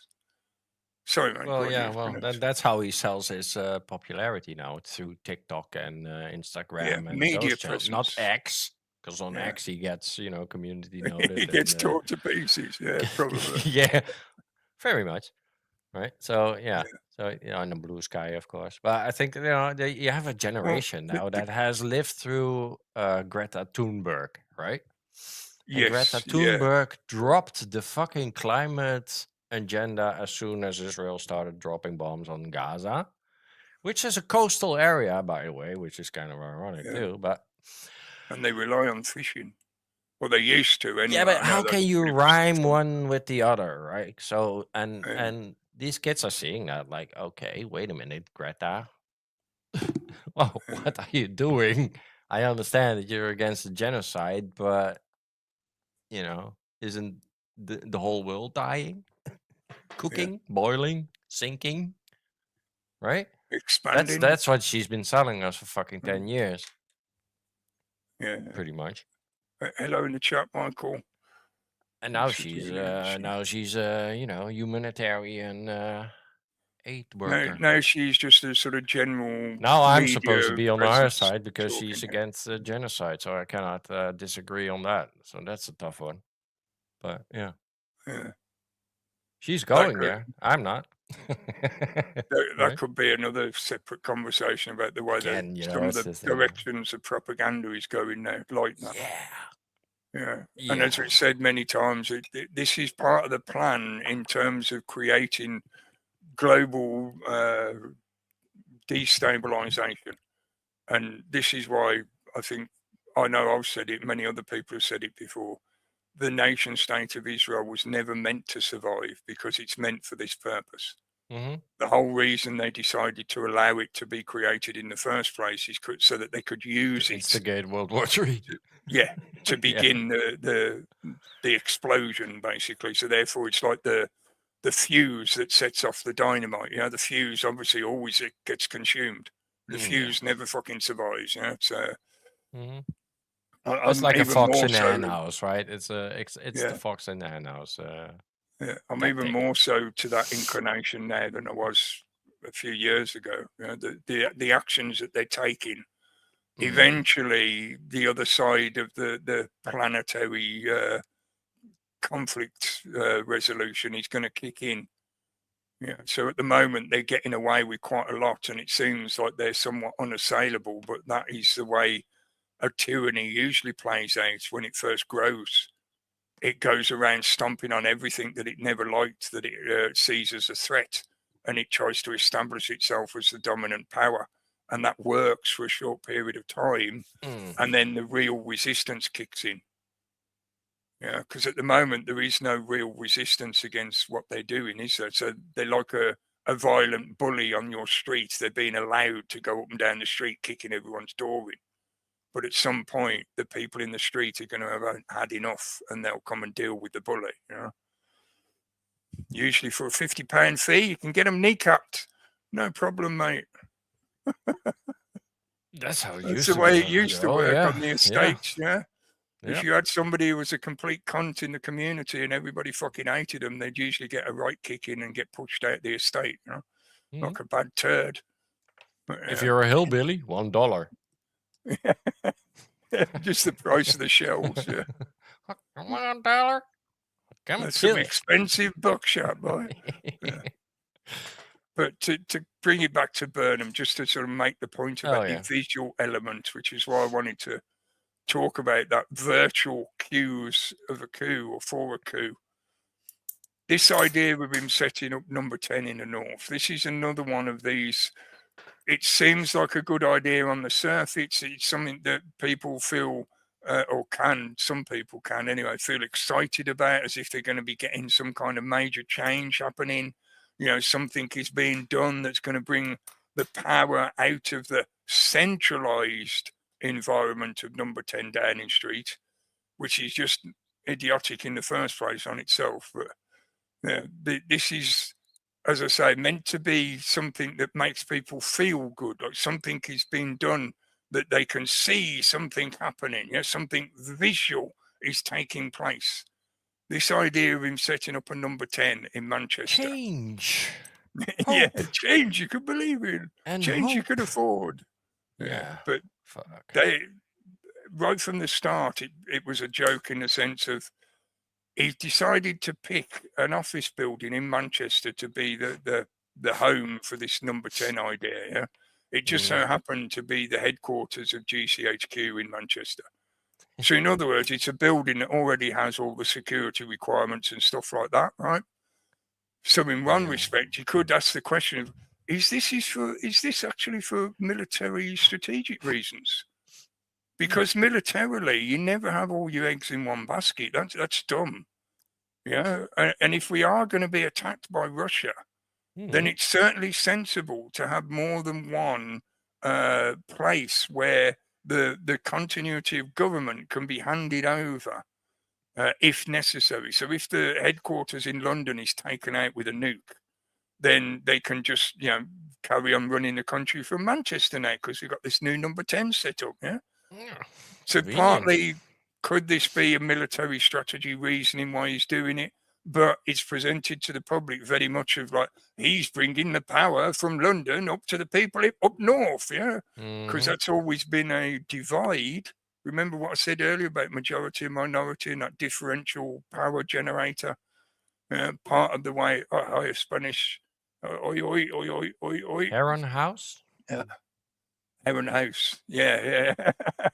I didn't realise that was a name. Yeah, that sounds highly conveniently coincidental, doesn't it? Yeah. These were signed before the making. H. Yeah. H is Of also course. symbolically a version of the snake eating its tail, the infinity symbol. Yeah, it's just a split infinity because the two loops have been cut to make two straight bars. And anyway, getting into symbology stuff.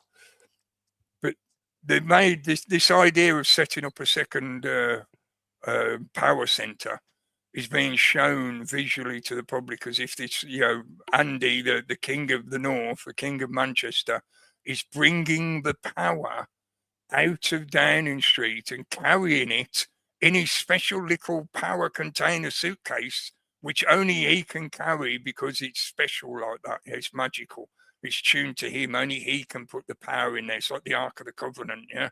So he's carrying the power, yeah, up to the north so he can sit in Heron House and open his magical power suitcase to enable them to run government from up north, right? I'm being deliberately, overly, stupidly facetious, of course, because that is the kind of childish mentality that the judgments made in Downing Street were somehow like water. They could only reach so far beyond Downing Street, you know, and then they ran out of the ability to drain any further, you know. It's like the power has only got a certain amount of reach that it can get to, and it can't get as far as Manchester because for some reason, you know, the power doesn't work that way. It's fucking simplistic, childish, infantile, dumb shit. Are we going to set up a number 10 in Manchester? And to really drive home the point of how infantile this kind of idea was, they put up a number 10 door, literally just a door with the number 10 on it. And as well, please don't forget the symbolic exoteric value of the number 10, the 10. Yeah, it's on off.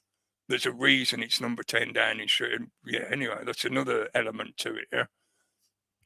So they literally have this fucking door, and then they do PR promo pictures in front of it, yeah, with them all standing in front of the door and looking all happy and doing the golfy clap shit, yeah. This is like we're being run as a government now by nursery school teachers. This is what they think a 5-year-old or 4-year-old's infant mind will be able to comprehend when they explain that they're going to start doing business from a different office that's in the north of the country. They put a little fucking visual image in front of the kids and get all the kids to go, oh, number 10 has come here. Look, it's a door with number 10. No, that means the magic power's here. Ah. This is the dumb fucking shit that they're presenting to the British public. It's all about visual imagery. It's all about him making those little video clips. Yeah, so he's a media presence. Starmer tried to do the same thing, but Starmer's charm magic is just non-existent. He had all the charm of a fucking dead fish, yeah. Whereas at least with Burnham, even though he's a completely vacuous, shallow, empty vessel that's being used by other power bases, but I think you're aware of the fact that he knows how to give good face, as they say in the industry, yeah? He knows how to smile for the camera. He knows whose hand to shake. He knows what words to say that the public will cheer for, because it's simple, feel-good stuff that has no actual depth to it or cannot be justified in any serious, practical way. It just sounds good. Yeah, it's like hope in all hearts. So, well, that's nice, mate. Yeah, that'd be great. But how do you practically do that? Putting a limit on the bus fare to £2 for the bus. That's not really putting hope in every heart, is it, mate? It means go with the bus. Yeah. Sell your car, go with the bus. That's what it means. But this is all based on cult of personality around the visual imagery or the presented imagery of the caricature that we're calling Andy Burnham. Yeah, he says that's his name. He presents himself in a certain way. He knows how to wear his suit. And like I said, you know, he knows how to give good face for the cameras and whatever.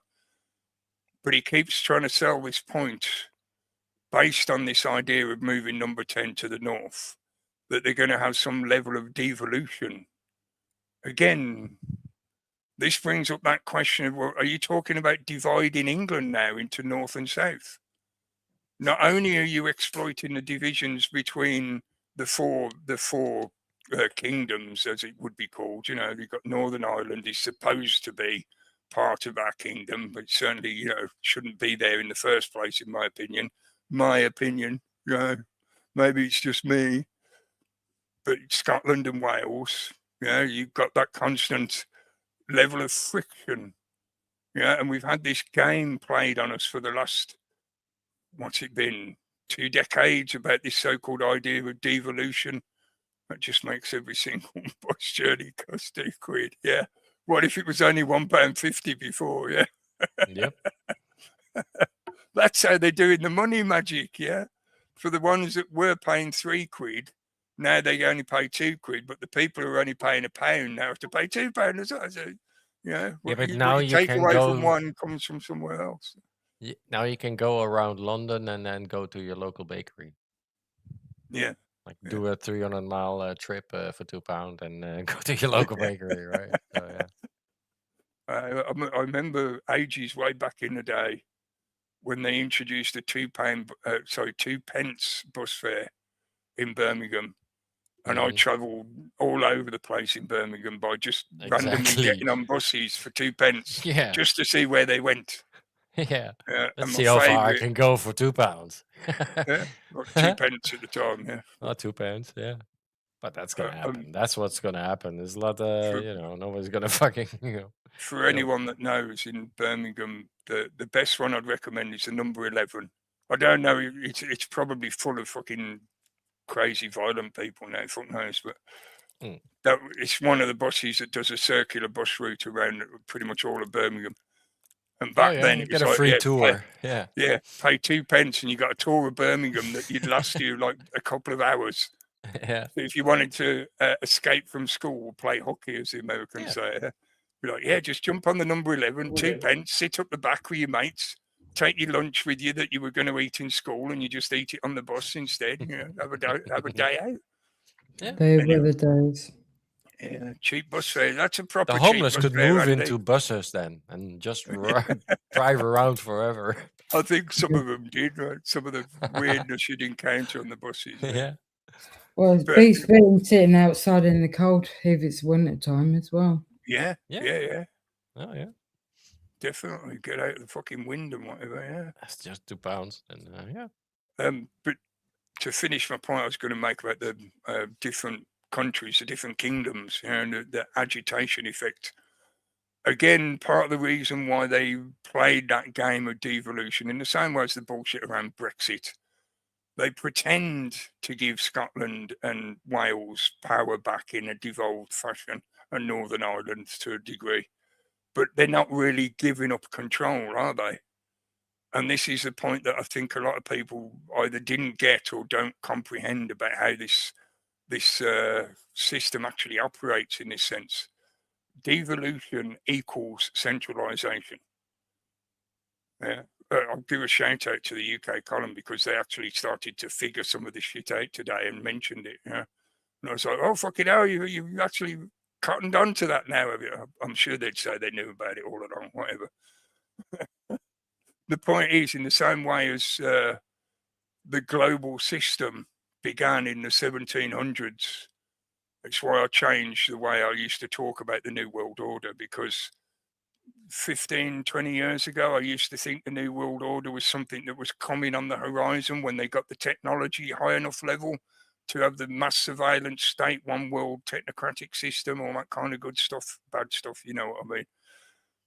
I think that's still largely why they're trying to push us towards, yes, to give them more outright control. They need that level of control because of the tyrannical way they're having to run the world. But the basis, the foundation that enables them to even approach that idea was set up in the 1700s, when the colonial powers all started creating agreements with each other about how international trade would operate. So some people would argue that this goes right back to like the 1300s, the 1400s, when the colonial powers were spreading into the New World and stuff like that. And you had the rise of the powers of Europe, you know, the major kingdoms of Europe were becoming really powerful when they were basically the engine of the rest of the world, really. But I'm talking about the period after that sort of, what could you call it, the setup kind of period had been done, when the colonial powers had settled into their control of various chunks of the world, and the British Empire was spreading to the point that it controlled 1/5 of the entire landmass of the planet. You know, This was now truly an international global trade system.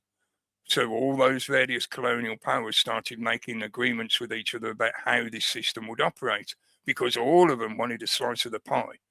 Yeah, they'd happily contest with each other. They'd happily stab each other in the back at every fucking opportunity. Yes, of course they would. But at the same time, they wanted the economy to keep ticking over. They wanted trade to carry on, because that's how they were all making money. That's how they were all getting powerful. So they agreed things like the principles of admiralty law, so that the way exchanges were governed between vessels at sea and vessels in ports, etc., was all sort of ratified into a singular system. Most of that coming out of Britain under the Bar Society. So the one of the main things that we exported to the rest of the world, pretty much the entirety of the world, was our judicial system. The principles of law, and the principle of, I should say English law really, but British law. She's all stemming out of what was the foundation of England. That's the basic principle. That's a basic foundation of law around the world. And in the same way, the rules that govern trade exchange were based on those principles of law. Admiralty law in particular, because that governed the realm of the sea, and common law on the land, because that was the law of the land and how you interacted with each other. Remember what I said right at the start, information exchange? That was how you interacted with each other on the land. So the one world system has been in existence really since the 1700s at least, because that's when you had the core of these foundational laws that enabled global trade to take place. They eventually become what's called the UCC, the Universal Commercial Code. That is a corporate speak label for international law and admiralty law. It's just because it's referenced mainly towards trade. So they like to call it something different, which confuses most of the public into thinking it's something separate from admiralty law and all that kind of stuff. It's not. It's just what's based on it. But that's my point here.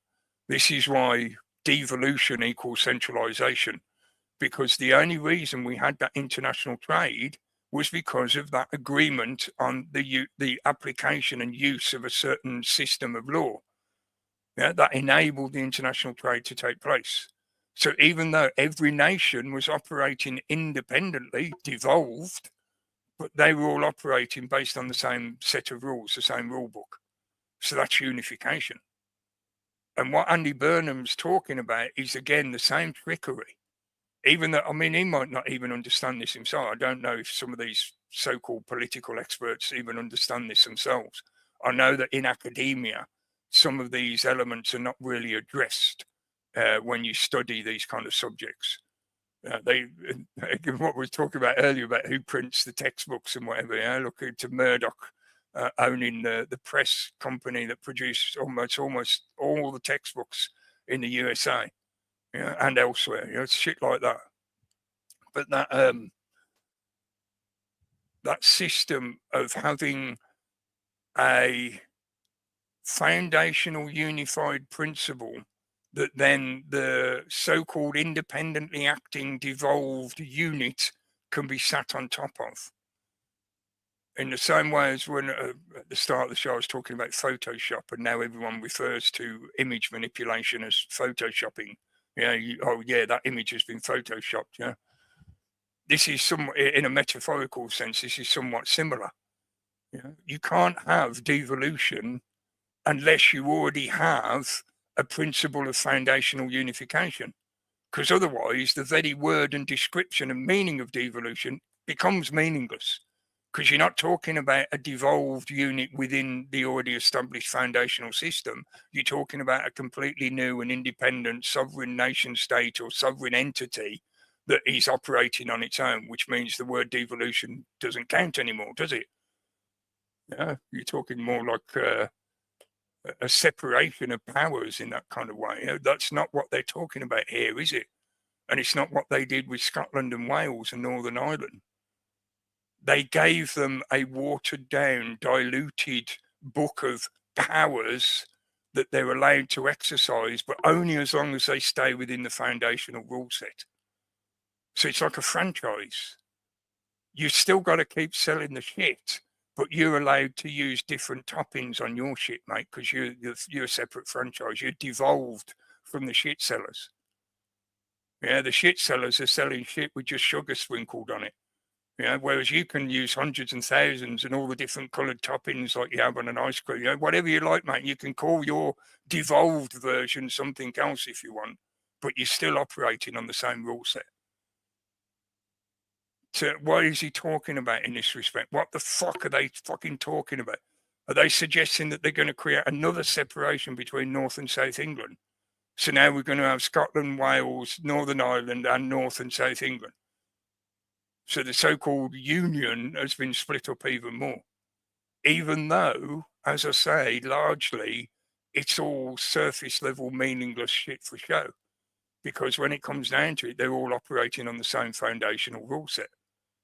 You can't have devolution without an already established foundational a foundation to stick the devolved unit on top of. Hopefully that makes sense. It's I think a deliberate, again, trying to make people feel good, especially trying to exploit, and this shows his kind of his sociopathy. If it's even him coming up with these ideas, you know, it's possible that it could just be spin doctors giving him these ideas to talk about. But if he did come up with any of this idea, this again, he's been in a sociopathic way. He's exploiting the sense of disenfranchisement that people feel in the north of the country. So because people north of a certain point in England feel that London and the people in London political power, like in number 10, don't show them enough interest or do things for them, or, you know, try and get things done for that benefit the people in the north, that sense of separation from the so-called power base in your country is something that they are purposefully now exploiting. Again, remember what I said about the difference between majority and minority? They exploit that differential. That is their power generator. Yeah, that is how they generate political power, which then enables them to claim some kind of authority. It's like, oh, look, there's thousands of people that agree with us on this point. Yeah, that's because you've squished them in the middle of this fucking difference, this differential between the two groups. So, of course, they're going to agree with you because they want the squishing to stop. They want the exploitation. They want the taxing to be reduced. That doesn't mean it practically helps them in any definitive way, or certainly not in any long-term fashion. Maybe it helps them a little bit in the immediate sense, like the £2 bus fare may help some people in an immediate sense. But long-term, it's going to cause more problems financially, isn't it? It's bound to, because where's that cost going? Yeah.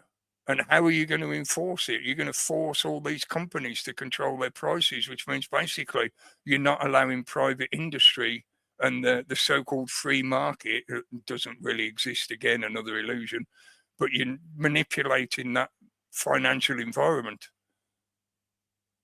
So again, how are you not a fucking tyranny?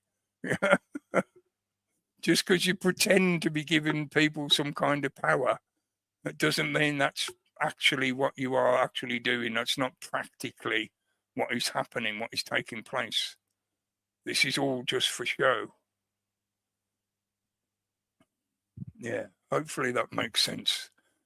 I don't think it's something I've ever really mentioned before, but I know I banged on about the one world system in that respect, and the Bar Law Society and whatever. So I think I got a maybe meme for that. I might have just presumed that people would put the two and two together. You know, so it shows you mean. Well, you're getting the word out, ain't you? Yeah, and it's helping people to deal with information. That's really what it comes down to. Yeah. Not telling people what to think, but helping them with how to think, how to pick through all this information, how to apply discernment, how to use their critical thinking to ask questions and pull the information apart and look for any corroborating validation to what you're being shown or told. Yeah. You can't just accept the authority 100%. Yeah, because there are lots of so-called people. I say so-called because sometimes I'm not sure. There are lots of so-called people in their positions of power that definitely have malicious intent towards you and yours. They want what you've got. And don't think they'll leave you alone because you ain't got nothing, because you're poor and therefore you don't. No, they will consume your life energy. Mm.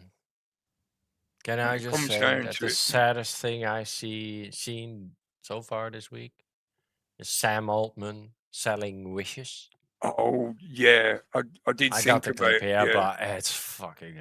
Oh no, It's fucking. yeah, please play it because Can I I think it's play very it? relevant to the AI bubble shit at the moment. Yeah, I think this again is it's down to the story that they've been people are telling the gobbling public. it up, Cookie. That's. Yeah. They're close to People are creating a desperate genie now. that can grant They any want wish. an answer. Number 2. Yeah. So I was just saying that people are desperate to, they'll accept any old bullshit because they just want something to happen. They want change. They want an answer. A genie. Number 1, we are close to creating a genie that can grant any wish. Number 2, we are going to make sure that our first wishes broadly benefit humanity.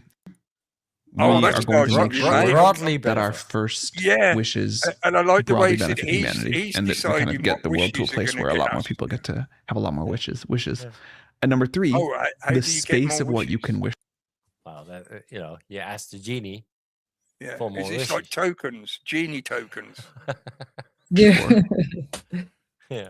Is incredibly big and creative, and it'll be quite exciting to like figure that out with real sort of human values and preferences. But I think there's a fourth thing too, which is exactly that. You start making these wishes, the computer grants them, and then you're like, I didn't think that was going to work. Yeah. What now? I didn't think It's that a weird went feeling. through. What wasn't that the point of? Yeah, that's Hang on. yeah. He's getting desperate now, isn't he? He's the AI shit he's starting getting to collapse tied up on in all it, so. kinds of lawsuits and Yeah. I like the very careful word in there. I say very careful just simply because he thinks he's talking to children, but the way he was being deliberately careful of saying the phrase he was using, like in terms of, some people get more wishes than others. And the way he and whoever he was referring to as the we, so obviously his in crowd get to make the first choices. Oh yeah. So, once they give it the power of a genie, then him and his mates are going to make the first wishes, and they'll do something that's generally good for the population. We promise. Pinky swear. Yeah. I think they're already doing it, but yeah. Yeah, I agree. I think they are. I think this is because this is public directed to us. Yeah. So that means that it already, Yeah, and this is the .com bubble effect, isn't it? This is the same as when the .com sort of inflated massively and then went pop. Yep. They've done the same with the AI. They pushed it and tried to sell it in all different kinds of ways that they could. But now the novelty is starting to wear off, and I think a lot more of the public are, hopefully, starting to become more aware of how it's not necessarily a good thing. Maybe AI could be a good tool, yes, but the way it's being pushed on society as a whole, and things like data centers is just one element of it. I think a lot more of the public are now starting to realise the sheer scale of the technocratic panopticon that they're attempting to stick on top of us. Yeah. Mm-hmm. And I usually say this kind of shit in the sense of I don't consider myself a doomer, not at all. I think I'm doing completely the opposite, but I want people to have the ability and the courage to be able to see the darkness of this shit for what it is. Because if you don't, you're not going to be prepared for what's going to fucking happen. And then you'll be left in stress and anxiety and shock because you didn't think it was going to be that bad. You didn't think that they would lie to the entire public about an injection, and they would literally have millions of people line up for something that they knew full well in advance would probably be biologically detrimental to them. You never thought they'd do that, did you? But they fucking did. And that's the difference now. Is I think a lot of the he's like, yeah, okay, yeah, that's cool. I will in a sec. Yeah. I think a lot more of the people now having that experience around the Coup, just using that phrase, the COVID debacle, the Coup debacle. I think they're much more, unfortunately, even if they don't like it because it is so horrific and whatever, but they are much more willing to at least consider that some of the darkest depths of some of the shit that people have been talking about for years, there is an actual reality to it. I mean, stuff like Epstein and whatever is, again, that's added to the pile of evidence now. So when it comes to this, would they really want to implement a 24/7 immense panopticonic technocratic surveillance state police situation on you and the whole population? Yes, they fucking would. Of course they fucking would. If they get the chance, it's their fucking wet dream. So when people like fucking Angela Rayner suddenly start wearing glasses that stylistically are exactly the same as Andy Burnham's, they're just tortoiseshell instead of black like his. He's got black ones, she's got tortoiseshell ones because she's a ginger. So tortoiseshell as a colour combination goes better, yeah? But she's got glasses just like his. You think these people won't sell you out for whatever money they can fucking get for the value of you and your life? Yes, they fucking will. They're the worst kind of pirates you could imagine. Well, So, you can look what happens in Palestine and Gaza and all that when you turn a country into a panopticon, right? Yeah. So inevitably, you're paving the way towards extermination because that's the only end result of that kind of political setup. Yeah, because it's a constant revolt. Constant. Yeah. There's only two inevitable choices that happen. Either the tyranny is torn down by some form of revolution, or the tyranny begins to exterminate people en masse because they're against the tyranny. Oh, it's just that every fucking time. That's why I care about Gaza and Palestine, because it's very much, it's an emanation, a test tube situation. Like, if that works there, then it works everywhere. So. Yeah. You see the principle, the truism repeated through history, mate. So to Children me, it's of just men as well, right? Yeah. That scenario. This one has been constantly going round in my hand multiple times. Oh. This was for the question: is AI going to collapse? Thanks, Rob, for thinking of the question. It was very appropriate for what we've been talking about. I hope it's a yes. I think that's one of the chaotic ones, actually. I can't remember.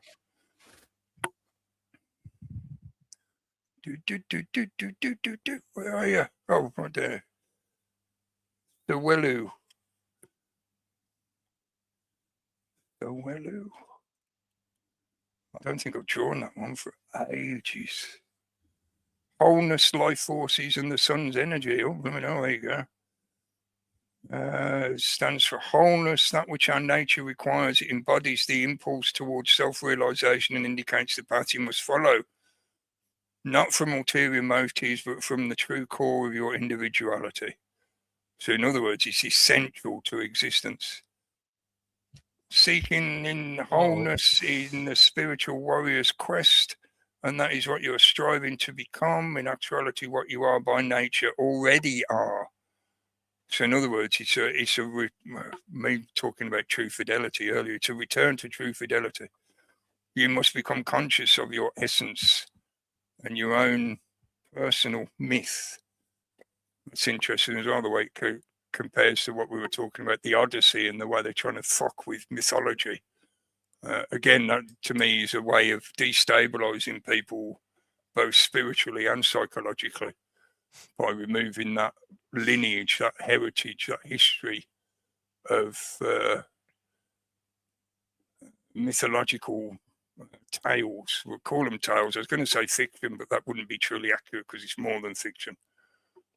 every mythology has a kernel of truth at its foundation. It's not true that they're purely fictional. It's not fucking valid to say that they're just a fictional story, therefore you can chop and change them however you want. That's not what makes a mythology. Anyway, yeah. Sarah Connor. Yeah, she was put in a psychiatric ward, wasn't she? Because she was trying to fight against the setup of Skynet, which you could equate to the data centers and all the stuff that's happening at the moment. Yeah.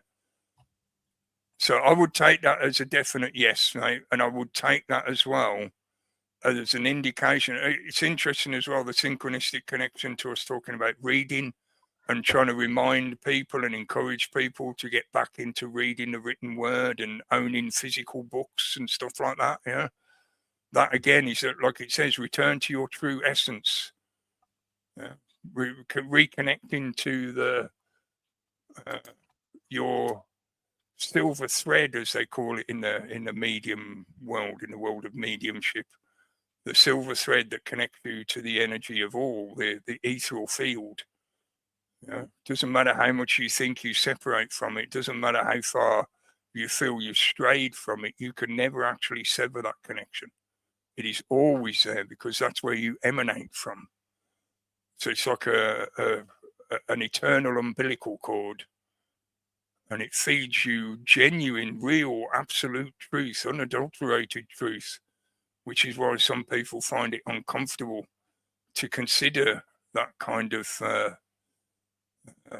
spiritual connection. That's why some people prefer to encode it into religions, because the structure of a religion helps them comprehend it. But it's there. You just have to be able to reconnect to it. You never lost it. It's never been severed. It cannot be truly severed.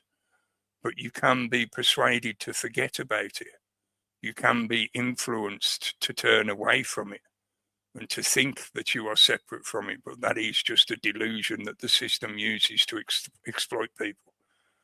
The delusion of separation is applied in many different aspects in our lives. But yeah, definitely when it comes to that sense of your true connection to everything else. Anyway, I'm going to end up rambling off into esoterica, which is perfectly normal for me, but we're already a bit past the hour, so I'm going to grab the song that I had picked out to play for tonight, because hopefully, where are you? Give me my downloads.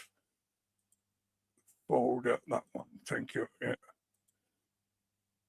I thought this would make quite a good combination of style and form.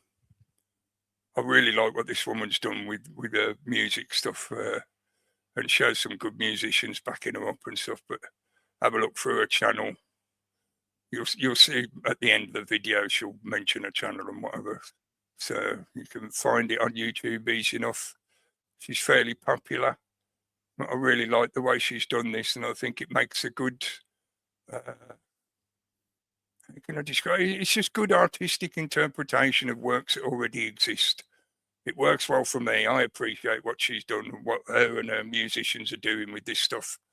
And I think it's a good sort of observation on our culture and the progression of our culture into the future. What was it McKenna said? Culture is not your friend.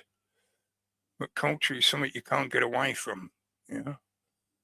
It's part of the existence of living in an environment with other entities. In other words, all of us, we share this environment together.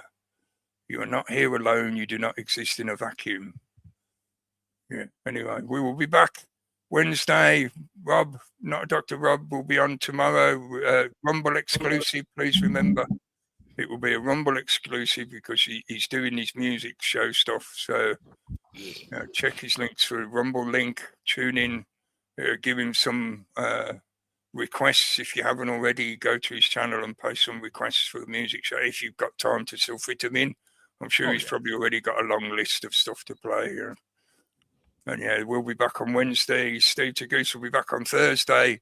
No ladies' night this week because it was last week. If you missed it, go and tune in and watch the playback. Yeah. Next week, probably. Yeah, okay. Can't be guaranteed. Yeah, okay. I'll make sure to update that on my notes. Yeah. Services can change with a notice. Yeah. But yeah. Yeah. But thanks Thank for you, joining everybody. us. Thanks, Kitty, for joining in. Thanks for running the chat. We'll see you soon. Catches. Cheese. Cake.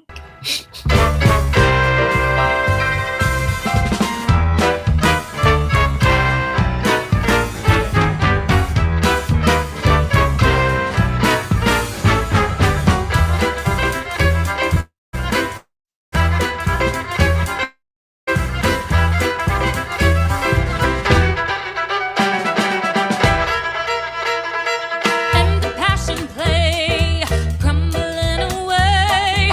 I'm your source of self-destruction. Veins are pumped with fear, sucking darkest clear, leading on your death's construction. Taste you will see, more is all you need. You're dedicated to how I'm killing you. Come crawling faster, obey your master. Your life burns faster, obey your master. Master of puppets, I'm pulling your strings, twisting your thoughts and smashing your dreams. Blinded by me, you can't see a thing. Just call my name, 'cause I'll hear you scream. Master, just call my name, 'cause I'll hear you scream. Master.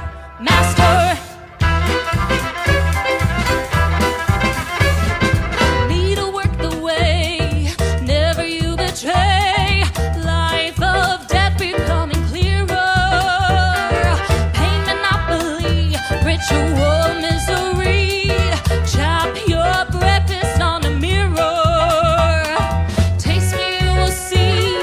More is all you need. You're dedicated to how I'm killing you. Come crawling faster, obey your master. Your life burns faster, obey your master.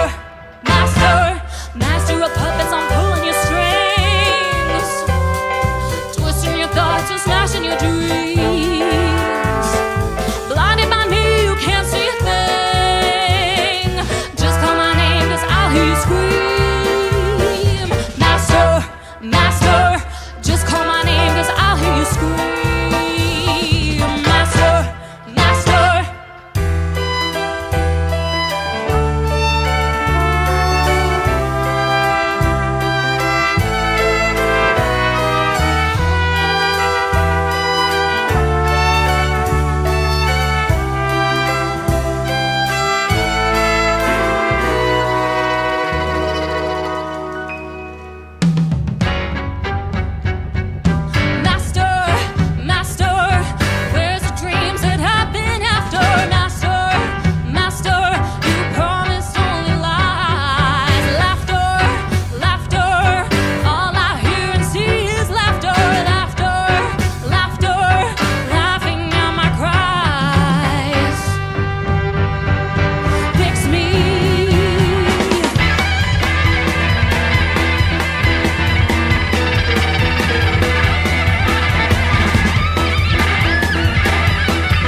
Hey everyone, thanks so much for watching my video. If you liked it, give it a big thumbs up, subscribe to my channel, and hit the notification bell so you can be the first to know when I put out a new video. And if you want to help me make more videos, you can support me on Patreon. Just click on the link in the description down below, and once you're a part of my Patreon family, you will get cool stuff in return, like free MP3s, discounts on my merch, and personalized videos from me. So go check it out. Thanks, bye. I think do you know what fascism is? You know what fascism is? America, you know what Nazis are? No, wait, sir, wait, sir. When fascism comes to America, it will not be in brown and black shirts. It will not be with jack boots. It will be Nike sneakers and smiley shirts. Smiley. The fascism. Germany lost the Second World War. Fascism won it. Believe and actually, me, my friend. Fascism is when corporations become the government. Yes.